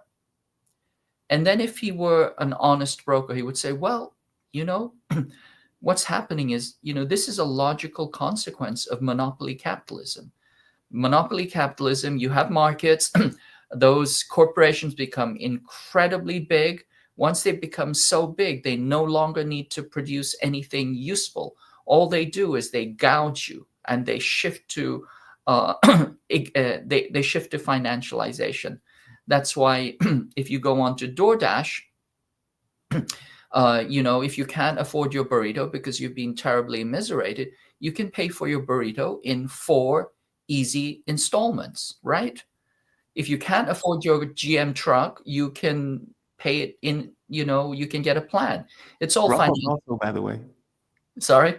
Grubhub also does that, by the way. Well, there you go. And yeah. Amazon, and now it's all financialized, right? So this is what monopoly capitalism does. Creates monopolies, and then it financializes. So this is why we deindustrialized, because we've shifted to exorbitant profits by shipping corporations that actually manufacture overseas, because you want that labor arbitration, you want those high profits. And as for corporations in the United States, who are immiserating everyone because of their monopoly power, then you just have them financialized further and further and further. So the US is not going to reindustrialize. You are not going to have those good manufacturing jobs go home, because there's been 5 decades, not only of deindustrialization, but of de-skilling, literally of deunionization and de-skilling. That system is completely set up to continually immiserate and exploit the worker. And what's the solution for this? Well, there is a solution. You can see what China's doing, or you can see what other countries in the global south are doing. You can have a different system. But instead, Trump has said, those who are responsible for this are China. It's China's fault. And so he's misdirected, redirected. Now he says he's also going to go after Europe. We'll see. I think, again, it's more, of Scott Besson's strategy to encircle and to split Europe off from China, to split all countries away from China, and to prevent this, upstart challenger to the US system.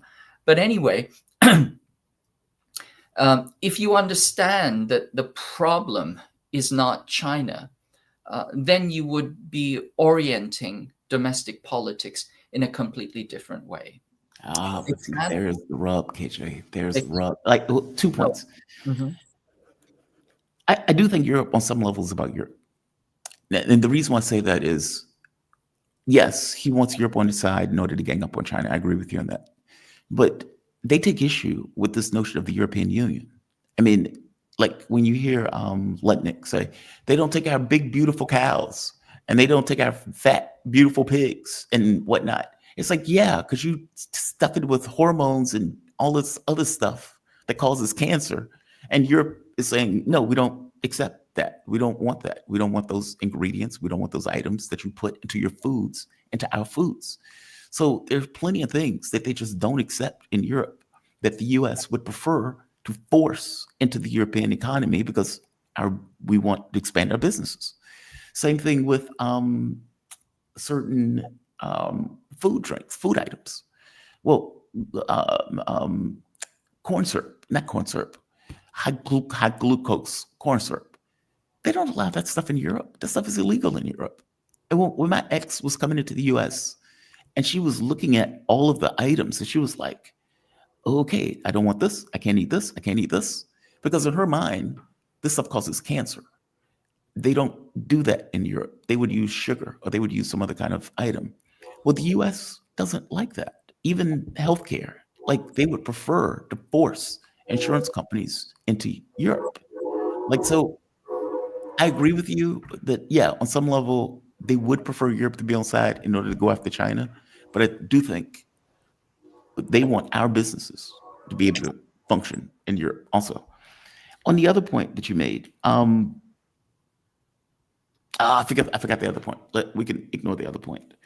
Do you agree with that, by the way, that it is on some level we want our companies to be able to go after? Like, for example, when Britain and the National Health Service, we would love nothing better than our insurance companies to be able to go into Britain and unravel their National Health Service so we can turn their healthcare system into something like ours, while our insurance companies can profit at the expense of the healthcare in the UK. Yeah. So the British system, the National Health Service was... I'm sorry. I just remember the point. They can't do what you're saying because it would impugn the integrity of the system itself. Meaning we're a capitalist country. And as a capitalist country, it's in the bricks. There's no way around it. It's like it's built in. If Bernie Sanders, for example, won the election, Bernie Sanders would eventually come to a point where the markets would be dropping 900 points and 1,000 points a day if he indeed tried to enact any plan that in any way tried to change the system into something else. For Trump or any president to point out The capitalistic system is the exact reason. It is the thing that incentivizes those people to go out and make and become oligarchs. We tell them that that is right for them to do, that make all the money in the world that you want, by the boats, by the houses, by all of these things. You don't have to give back to the public. We won't increase your taxes. That is in the bricks of the system itself. There's no way for any president to come out and point that out. So instead, what they point to is China is to blame. Right. So you want to, direct the blame onto a third party. Yes. You also want to use as a target of your potential, disruptive approach to continuing the system. Now, you have to understand that capitalism works only by failing and breaking down. It's continually beset by failure upon failure. And each time it fails, it does one of several things. It just tries and breaks into new markets. That was what the Soviet Union was, and that's what they wanted China to be. And then if it fails at that, it will go into a war. And, war, as I said before, is the reset button for the capitalist system. And the US usually likes to do it as much as possible through proxy war. Let's you and him fight, and then afterwards we'll come in and we will, pick up all the pieces.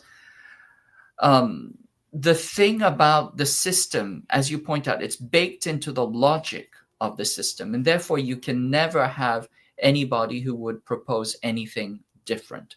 If Bernie Sanders, and of course we know Bernie Sanders is not a socialist, he's a sheepdog. He's a sheepdog, quote unquote, democratic socialist. It's a kind of a stupid notion that you have to qualify socialist with democratic. It's the way that you kind of absorb it into the capitalist system. But, he's a sheepdog. And, when he ran in Vermont, he actually did worse than Michael Parenti.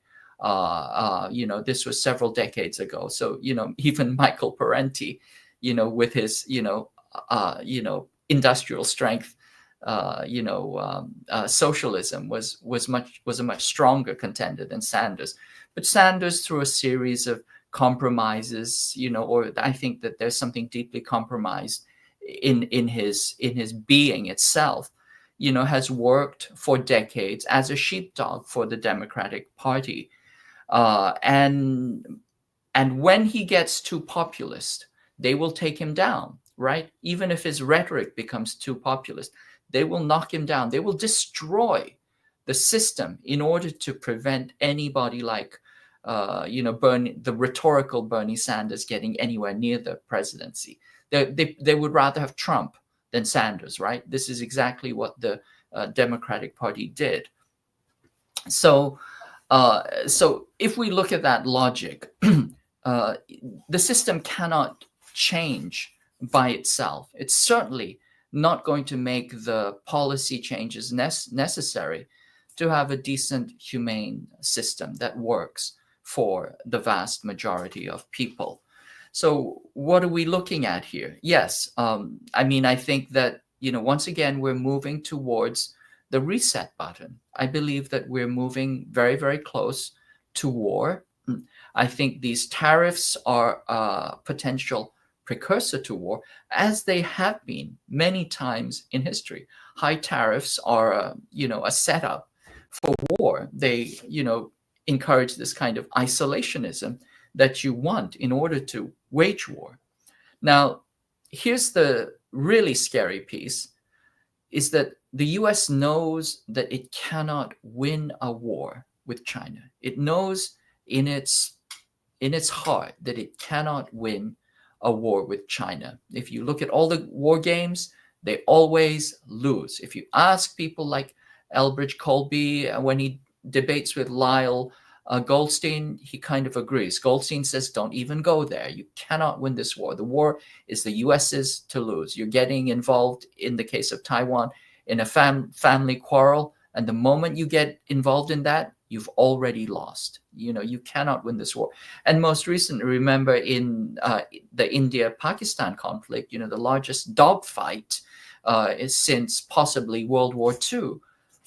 a 27-year-old Chinese airframe, the Chinese jet, the J-10C, shot down the most advanced European jets.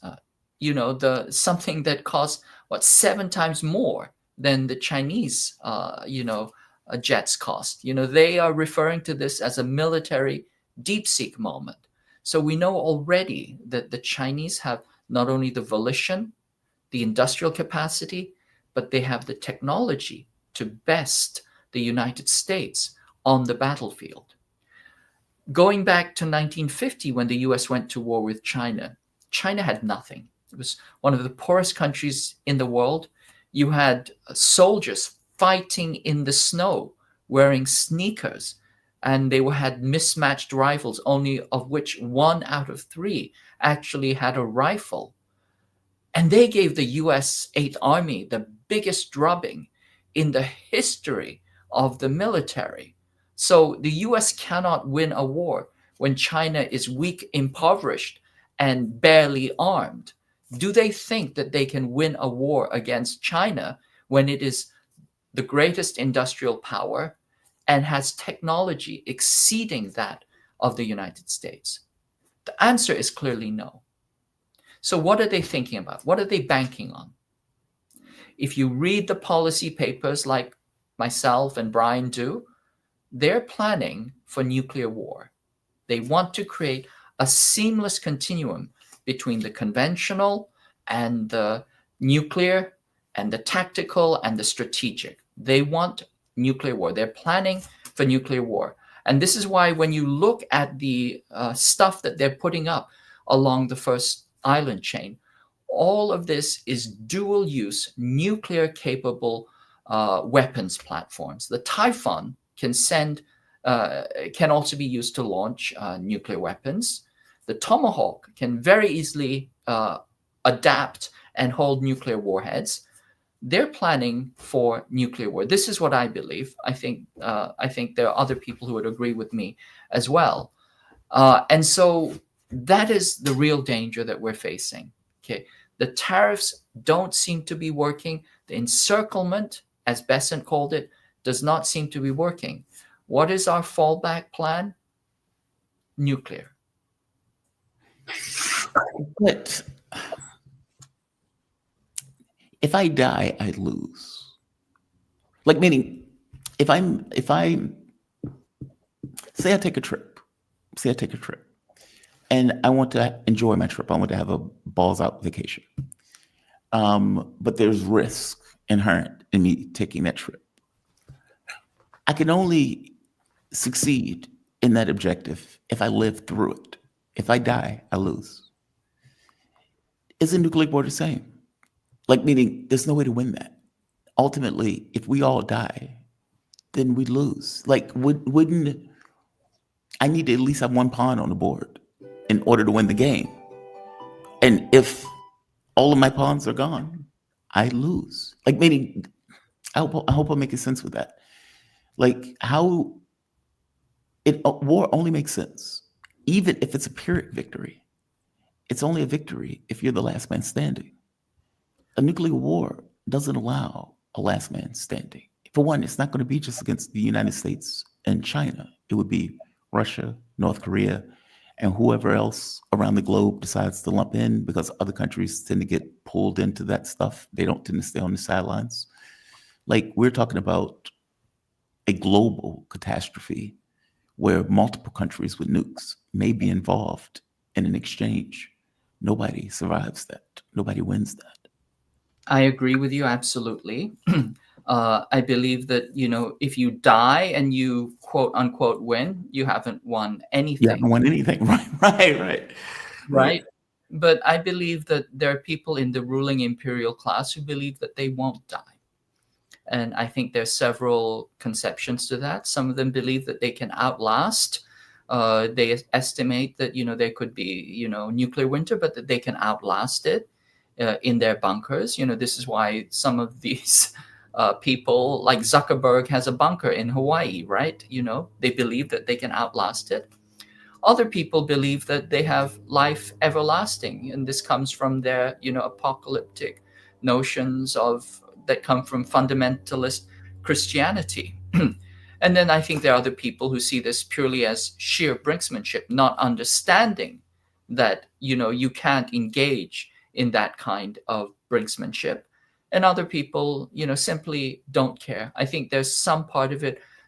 I think there's some really nihilistic types. And I'm thinking of people like Peter Thiel. And I think they're happy to end the planet. I've said, Peter Thiel, is like this line from Aldous Huxley. He said, this is what being your, damnation is, being your sweating self, but worse.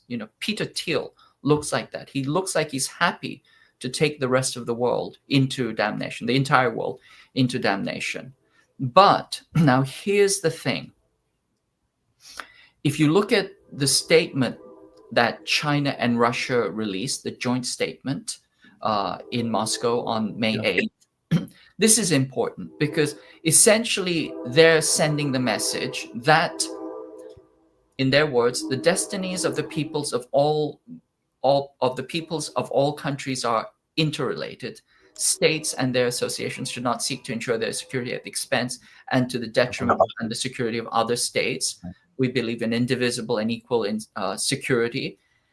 And then they say that it's important to avoid playing zero-sum games and to reject Cold War mentality. And then they go specifically down the line, and they're saying, essentially the message they're saying, to summarize, is we know that you are planning nuclear attacks. We know that you're planning preemptive nuclear attacks, counterforce strikes, and we're telling you, don't even think about it.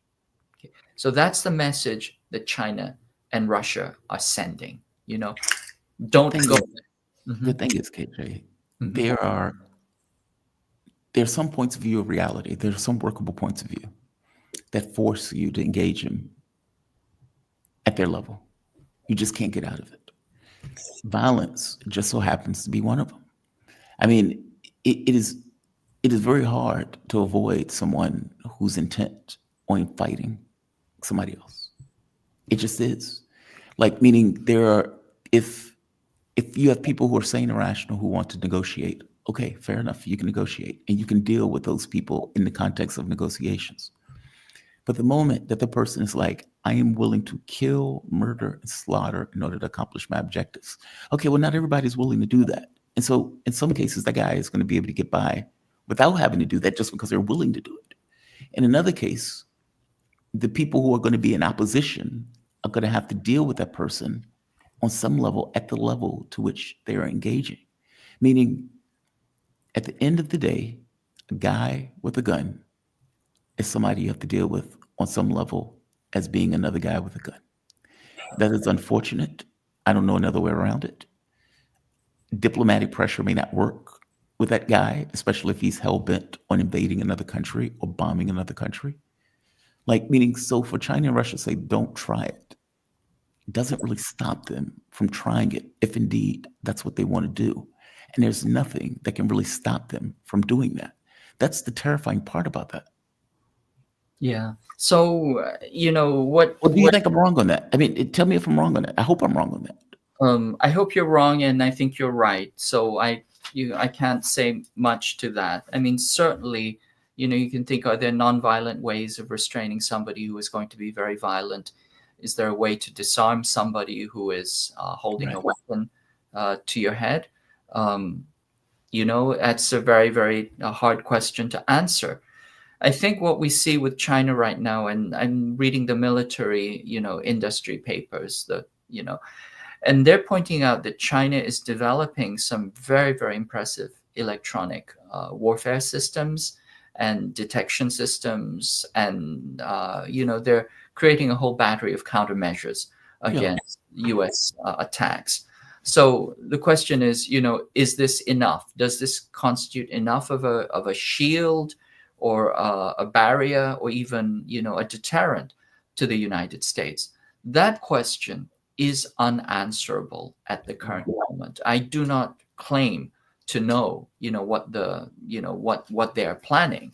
But I think that all we can do is, do our best to see if we can get, our ruling elite to climb down from this mad escalation, and to understand that, that win-win is possible. It's possible.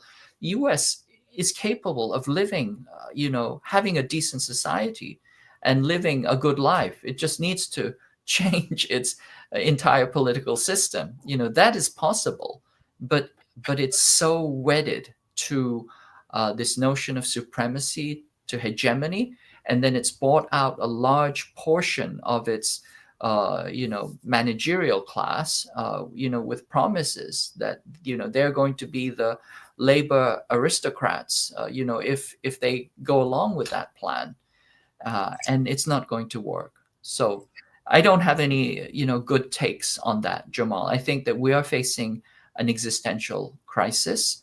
I think that there are sectors of the ruling imperial elite that are willing to go as far as they need to in order to maintain their hegemony. I've said this before. There are people who would rather see the end of the world than the end of their power and privilege. And that's terrifying. It is terrifying because for them, the end of their power and privilege is the end of the world. It's not, certainly, but that's how they think. And so these are this is the ideology. These are the people, this is the mindset that has to be fundamentally challenged. I don't know if we can get that in the capitalistic system. I mean, like, in the US, we like to say that there is the economic system and there's the political system, and that these two things are somehow separate from one another, and the political system overrides the capitalistic system. So we don't want, 5-year-olds in mines with black lung disease, or 5-year-olds doing labor. So we say, okay, well, child labor laws, we want to do that. Now, if it was a capitalistic system purely, that's okay. They'll do that. Newt Gingrich is like, yeah, kids should be cleaning toilets in school to make extra money. That's the way they think, right? But that's not entirely true. One does affect the other. The point of view of this notion of, I can make as much money as I want. I don't really care about anybody else. My hand is always in somebody else's pocket in order to put money in my pocket. And that's just kind of the way that we operate. And there's a certain level of morality where we try to curb that incentive of taking advantage. But it's built into the system itself, and it affects the political system in the way that they effectively operate, where we have an adversarial political system, not a win-win political system also. Win-win requires on some level trust. I have to trust you that you're going to be fair and honest with me in the context of whatever kind of deal and agreement that we make. But as you've noticed, we don't stick to deals and agreements. We break agreements whenever we see fit or whenever we have an advantage. This notion of win-win for us just doesn't apply unless somebody is superior, where we're forced to accept that position, if that makes sense. Yeah. I don't see, like, maybe it's because I've lived here for my entire life. And I'm not saying yet, I'm just saying living in this country for so long, it's hard for me to see that political system changing or seeing these people as anything other than sociopaths. They function for their own best interests or the best interests of the people who pay them. I mean, look at the way drug prices. Look how much we pay for healthcare, for example. Look how much they are literally gutting social services in order to give themselves more money. That's astonishing. That is the way they think. Like, they don't care. Absolutely. So every time you go into the hospital, it's essentially a mugging, right? Yeah. So when you're sick, when you have no capacity to even... You have cancer, pay me. To resist. So, it is set up. The system is set up as a psychopathic system, and it's certainly led by psychopaths. And so what that means is, those leaders are not capable of leading. They cannot be that system has to be completely changed. But let me kind of unpack some of the things you just said. Remember, in the past, we've spoken about international relations theory and realism, right? And realism is based, as I said, it's based on this foundational notion that we are ignorant of the other. We're ignorant of other states, and it comes from, Western philosophical epistemological notion that we're ignorant of other minds. We don't even know if they exist. It's what they call the problem of other minds. Once you get in that framework, then you say, well, because we're ignorant, we can only assume that they're only in it for themselves, and therefore we have to subjugate them. We have to be offensive. We have to dominate them. And so essentially we're saying that because we cannot connect to other human beings, we have to dominate them. Okay. Now, this is not how human societies are built. Human societies are built through mutual support and interconnection. You can even make the argument that the entire world is built on that. But certainly nobody human that's really human has to be taught how to become a communist, because they start out communist, they end up communist, and through most of their life they're living in a communal mutual a system of mutual aid. Of course you have the psychopaths, but most of the time this is how you function. This is because the human species is the most interdependent species on the planet. The moment you're born, you cannot survive an instant without the care of other humans. And we're very different. If you look at snakes, the moment they're born, they slither off, right? If you look at deer, they're able to stand on their feet. If you look at certain types of spiders, there are certain types of spiders that when they're in the egg sac, the moment that they are born, the ones that are born start eating the other unborn spiders in the egg sac. Okay, and you can see that they're ruling elites that think that way. I mean, they were probably spiders in another life, but this is not how the human species works. We live through our independence and interdependence and our mutual aid to each other. So if we take the kind of ideology that we've been given, both philosophically, in terms of international relations, economically, is designed to separate us from that understanding. It tells you that you are only an individual in it for yourself. You don't know what other people are thinking. The best that you can do is compete with them in a marketplace. But really what you want to do is you want to dominate them. You want to overcome them. You want to subjugate them. That is a recipe for hell on earth, which is what they've been very successful at making. Agreed. And they put it into some very, very clever ideas. For example, we have this thing called game theory, which also is the foundational basis of realist IR. It's also the foundational basis of economics. And again, game theory is based on this notion is that you don't know what the other party is going to do. You assume, and therefore you should assume malevolent intent. So from that mindset, then essentially you have a system which is sociopathic, run by sociopaths, that tries to force each and every person into sociopathic behavior. Your job is to steal. That's how you get ahead. Look at all the corporations, right? How do they get ahead? They do one of two things. They steal from their workers in the sense that they exploit them and underpay them, or they steal from the commons. How did Microsoft get started? Well, it stole from the commons and then it enclosed it, stole,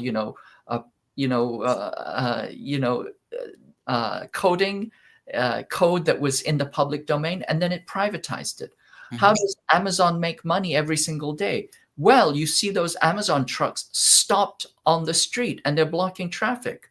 The street is public property. It's the commons. And every single day they're privatizing it for their own, competitive advantage, right? You don't see postal trucks blocking the street every single day, but you see UPS and Amazon blocking the street every single day. because they're privatizing their commons. That's part of their business model. How can you steal from something which belongs to the public? That's a consistent way in which they function. And, J.M. Keynes, one of the great, kind of architects of modern capitalism, he said, this is an absurd system. He himself acknowledged that. He says it's an absurd system to think that you can appeal to people's worst instincts and think that you're going to get a decent human society out of that. Okay. Agreed. And we're certainly not going to get that with a Bernie Sanders or an AOC, right? I mean, they are thoroughly and deeply compromised. And so then what is the choice? Well, first, I think that we have to reclaim our humanity. We have to refuse to function in ways that are exploitative and that are domineering and violent towards others. So I think, I don't want to sound woo-woo, but I think there's something that has to do with, a fundamental change in mindset and ideology. And that's not hard to do because, as I've said, human beings are built, designed, evolved to be interdependent. So it's simply a matter of reconnecting, touching back to your own humanity. And then the other piece is policy work.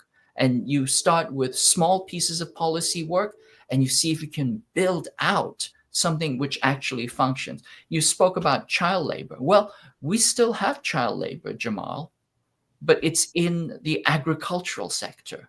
In the agricultural sector, where these are mostly Latin American immigrants, it's perfectly okay to have children work in the fields. It's just that they tend to be brown children, right? So we still have that. We still have slavery. We still have slavery in, in it's an entire industry. And then we also offshore our corporations where people are kept in near slave-like conditions. I mean, this is that AI dude who says that he's created, new Alex Wong. He's one of these AI, dirtbag tech bros. He says, well, our company's creating these, new innovations, in AI. No, he's not. He's running an AI sweatshop overseas where, you have thousands of, poor, brown and, people of color, doing AI, sweatshop work, tagging things. So it's all based on, violent and ugly exploitation. So that has to be challenged. But the key thing that we have to do, in my belief, Jamal, is we have to keep the United States from going to war. Okay? Because what the US has done over and over and over again is when there is an alternative that arises in the global South, it has squelched it. It has destroyed it. And when it can't destroy it through regime change and other means, it goes to war. It literally will wipe everybody out. From my, I'm from Korea. South Korea built a socialist state in 1945 called the Korean People's Republic. What did the US do?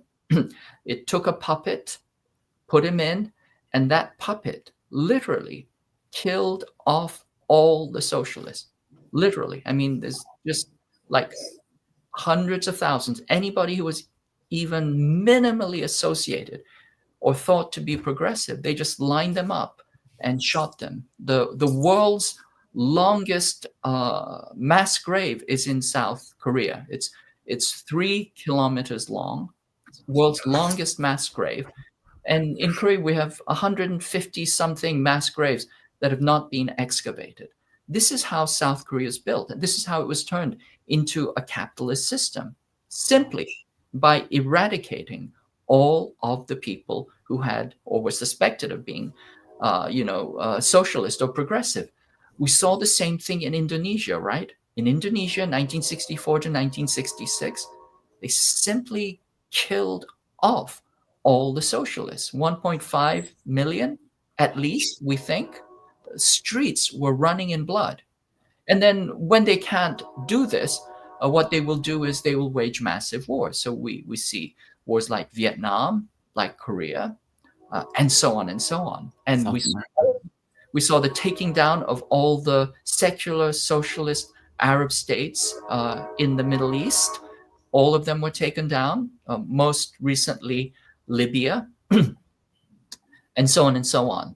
But we know that, the empire will engage in extreme violence, and it will go to war to prevent any challenge to its control, its hegemony, to any challenge to its system. And so, what we have a duty here in the belly of the beast is to see, can we temper the violence of this, hegemon? Can we pull it back a little bit? You don't have to tackle it, but sometimes it's just enough to nudge the elbow to keep it from throwing that blow. I think you're right. I do think people are oriented in thinking both ways. I think you're right that I think it's learned behavior. Like, you keep being introduced to the same behavior just in the very basis of the way you operate on a daily basis, because you have to operate that way. You have a job, and in that job, you're doing X. You're being exploited in that job. You get an Uber. You're paying that person not enough for that Uber because you don't make enough. And so that person's not getting paid. Like, it's learned behavior over the course of your life where you just get deadened to it. But I agree with you that it's structurally set up that the only way that you can succeed or even, stay afloat is if you're consistently engaging in that kind of behavior, right? I mean, I've done a lot of work with the homeless. And if you look at the homeless, they became homeless because they didn't have the fangs. I mean, I'm generalizing a little, but because they didn't have the fangs, they didn't have the really, really shitty psychopathic mindset that allows people to, quote unquote, become successful. Mhm. So, I mean, you can see that it's a system that is set up so that if you are nice, you lose, right? Right. And so then the message is constantly, you cannot be nice. I mean, this is story that you read over and over and over again. You try to balance it. I mean, it's almost like you try to find that line where, okay, I can be up to this point versus my own needs, and you try to, skirt that line. Mhm. I mean, it depends on the person, right? Yeah, some people just don't care, and they just max it out. But I do think you're right, though. I do think people can be either way. If you had a society that allowed them to be that way, that was cooperative, then they will function that way. That's what they would know. That's what they would be born into. That's what they would function as. It's just, it's not that way. But I agree with you about, look, if there was an asteroid that was about to hit Earth, you could technically build a satellite if you can find it far enough away and rotate around it in order to change its trajectory just a little bit enough with gravity where 1 or 2 degrees is enough to avoid disaster. So maybe that's our job. Like that 1 or 2 degrees to avoid disaster. KJ, man, I always enjoy these conversations. I really do. And I think the audience enjoys it too. I thought somebody said this is a hell of a conversation. This was a wild conversation. Thank you for this, man. I really do appreciate it. Your knowledge of this stuff is always phenomenal. And it's always in depth. It's always thoughtful, thought-provoking. And you give us something to think about. So thank you for this.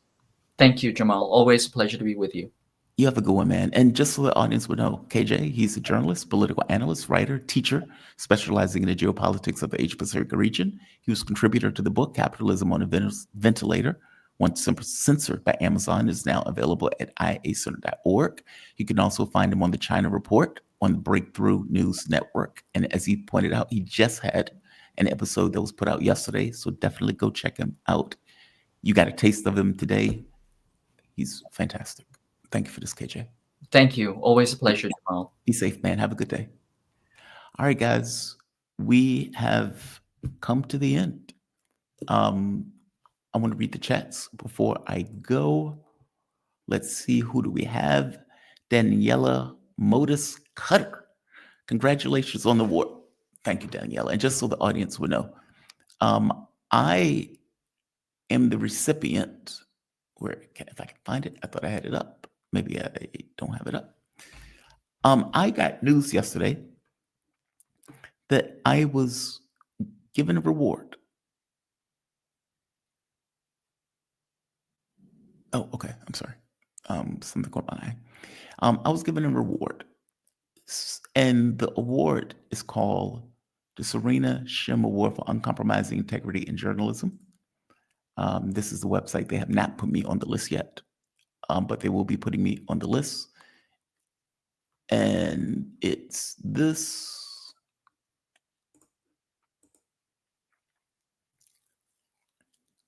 I was shocked by this. I don't consider myself a journalist. I'm not even sure if I deserve this award, but I'm going to say thank you anyway. There are people, for context, this award comes from Serena Shim Award for Uncompromising Integrity in Journalism, honors non-mainstream journalists who continue to tell challenging truths in difficult times. The funds provided by the award enables the courageous journalists to continue their work in an environment that penalizes them for the clarity of vision and their willingness to expose the powerful. Look, I will say this, losing a job is being penalized for telling the truth. And, when the Gaza thing happened, I wasn't even certain I was going to keep the job at Sputnik because I thought I may be fired for being a hard ass and going after the issue of Gaza. I remember once I did a report in an interview, and the interview was not received well, even though everything in the interview was true, even backed up by the New York Times, for God's sake. And the New York Times is not going to be adversarial to Israel in the normal circumstances. And the concern was that the radio station would effectively get shut down if we were too hard on the issue of Gaza. The next day, do the story, another story. I have my key card sitting on the desk in front of me during the meeting with the notion that if you need to take that, you can take that. And we can call this shit a day if it comes to me not being able to report truthful information about the subject matter.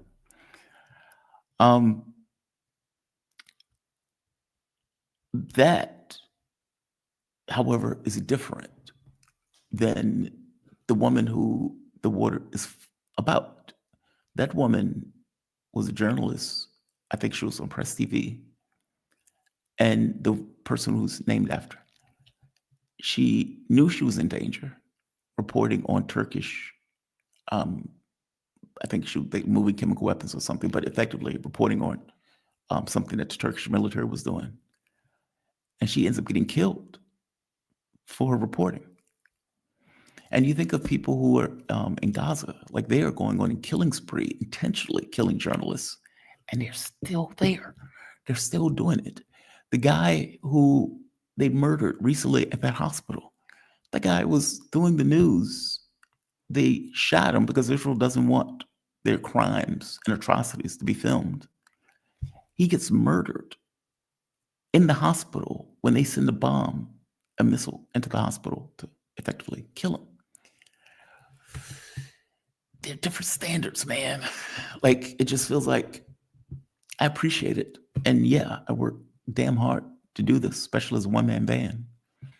And especially when the radio station went belly up because the US government effectively found a way to kill the network. They didn't like our reporting, despite the fact our reporting was true and more accurate than what you would get out of mainstream media. So I get it, and I appreciate it. It's heartfelt appreciation. Not to mention the notion that somebody notices the work that you put into your work. It feels good. So they definitely have my appreciation for this. Shout out to them, whoever put my name in the hat, whoever recommended me for it. Thank you for the committee that agreed upon it. Thank you. So, And thank you, Daniela, for noticing. I don't know what that name is, Trellis. Maybe Trump will not refurbish it. And so not to be flying around in a mobile post-apocalypse command and control headquarters. Good news, lower DEFCON. They are not going to let the president fly in that plane unrefurbished. Look, the issue is there's several issues. What if there's a listening device? What if the plane is not hardened in the way that it needs to be in case of a nuclear blast? After all, it's supposed to protect the president. What if there's a defect in the plane? I mean, Air Force One, you can imagine, has to be rigorously tip-top because the president is flying in it. I mean, they're just buying off the president. It's weird. It's bizarre. And it's illegal. But they're not going to give a shit about it. James Brown, hot damn. You know I got soul. Trump is playing 5D chess. Can't you tell? He knows what's needed to win, but not how to play. I don't think he knows what's needed to win. I don't think he knows how to play. I don't think he knows anything about these foreign countries. If anything, I think people around him may be leading him on some level, even though he may have a sense of where he wants to go.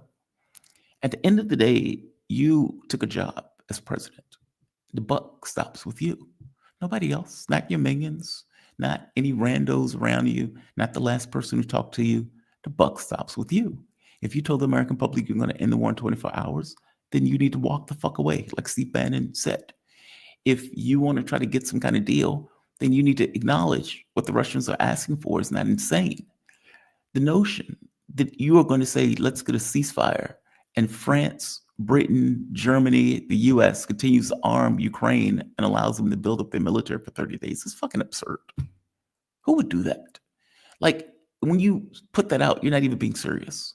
When you are putting out a plan saying that the US is going to take over the Zaporozhye nuclear power plant that's part of Russian territory at this point, you're not being serious. When you're talking about NATO troops in Ukraine, again, you're not being serious. That's effectively NATO de facto Ukraine. None of this stuff is being serious. None of these are serious proposals. I hope you get my point. You're not being serious. Even this notion of freezing the conflict. Okay, well, Russia may agree to freeze the conflict, providing you accept no more intelligence, no more building up the military, etc. But understand, one of the main key points in Russia's point of view is denazification. If we leave that government in place, how could we ever trust that government? How can you ever even have a normal Ukraine when they're outlawing political parties that are antagonistic, or let's say opposition political parties, opposition media, when they're outlawing the Russian language, when they're going after the Orthodox Church, when they're teaching this Banderite shit in their school books, like Nazi youth? Like, how can you have a normal functioning Ukraine when it's been hijacked by effectively a virus of degenerates that have taken over the country? You can't. You can't. So if the war ends prematurely without them, let's say, getting rid of that infection, then how can you ever have a normal Ukraine where you can actually live as a neutral state? Yeah, it's complicated, right? Back up. Oh, back up. Congratulations on the nomination. It's deserved. It's actually a recipient, not just the nomination. But thank you. Back up. Same difference. Same difference. Lucas Manchin, beware of bourgeois democracy. Yes. And in this, we're referring to those democracies in Africa. They were set up by colonial powers. Yes, bourgeois democracies. And Diane Thomas, congratulations. So proud of you. Thank you for that. I appreciate that. Let's see.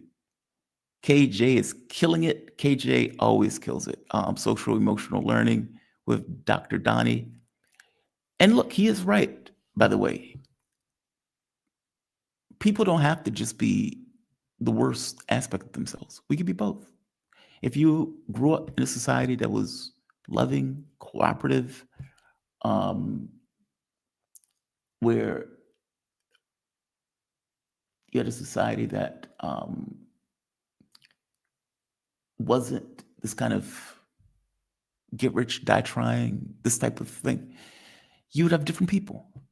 Like those people are being governed by the society that they grew up in. But keep in mind, though, a lot of this stuff is based on just momentum from survival. Like if you had to kill a lion in order to eat with a spear, and you were always lacking in food, you were always lacking in resources, you were always cold, you always was not having something. Okay, then your environment is dictating a certain behavior that is maybe, let's say, more caustic. But what happens when you get to the point where you can meet your needs? Okay, well, you can have a different world, but the problem is you still have a society that's based on that survival instinct. It needs to change at some point. Because catches, how do you do that? We don't have to be this way.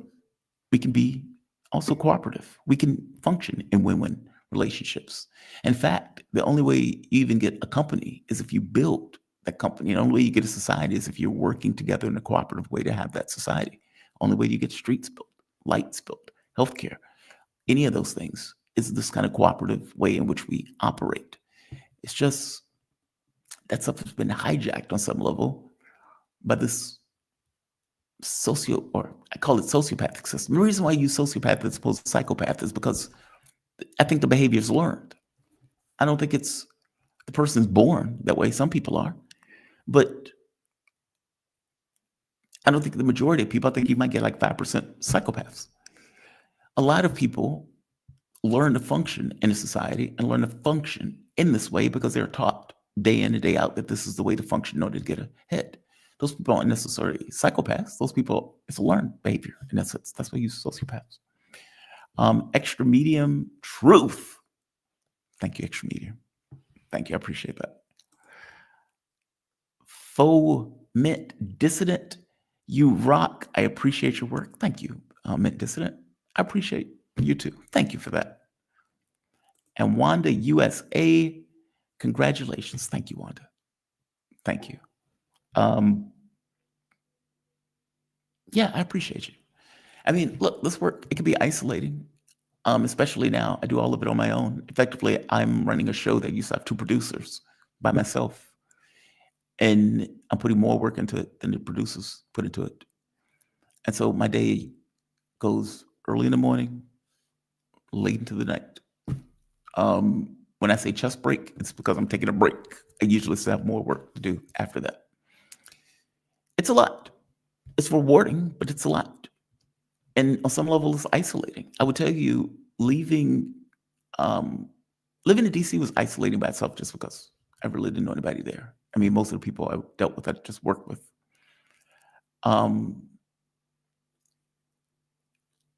Being back in Richmond for a while was fun because Kubutos, Captain D's, family, weed shops.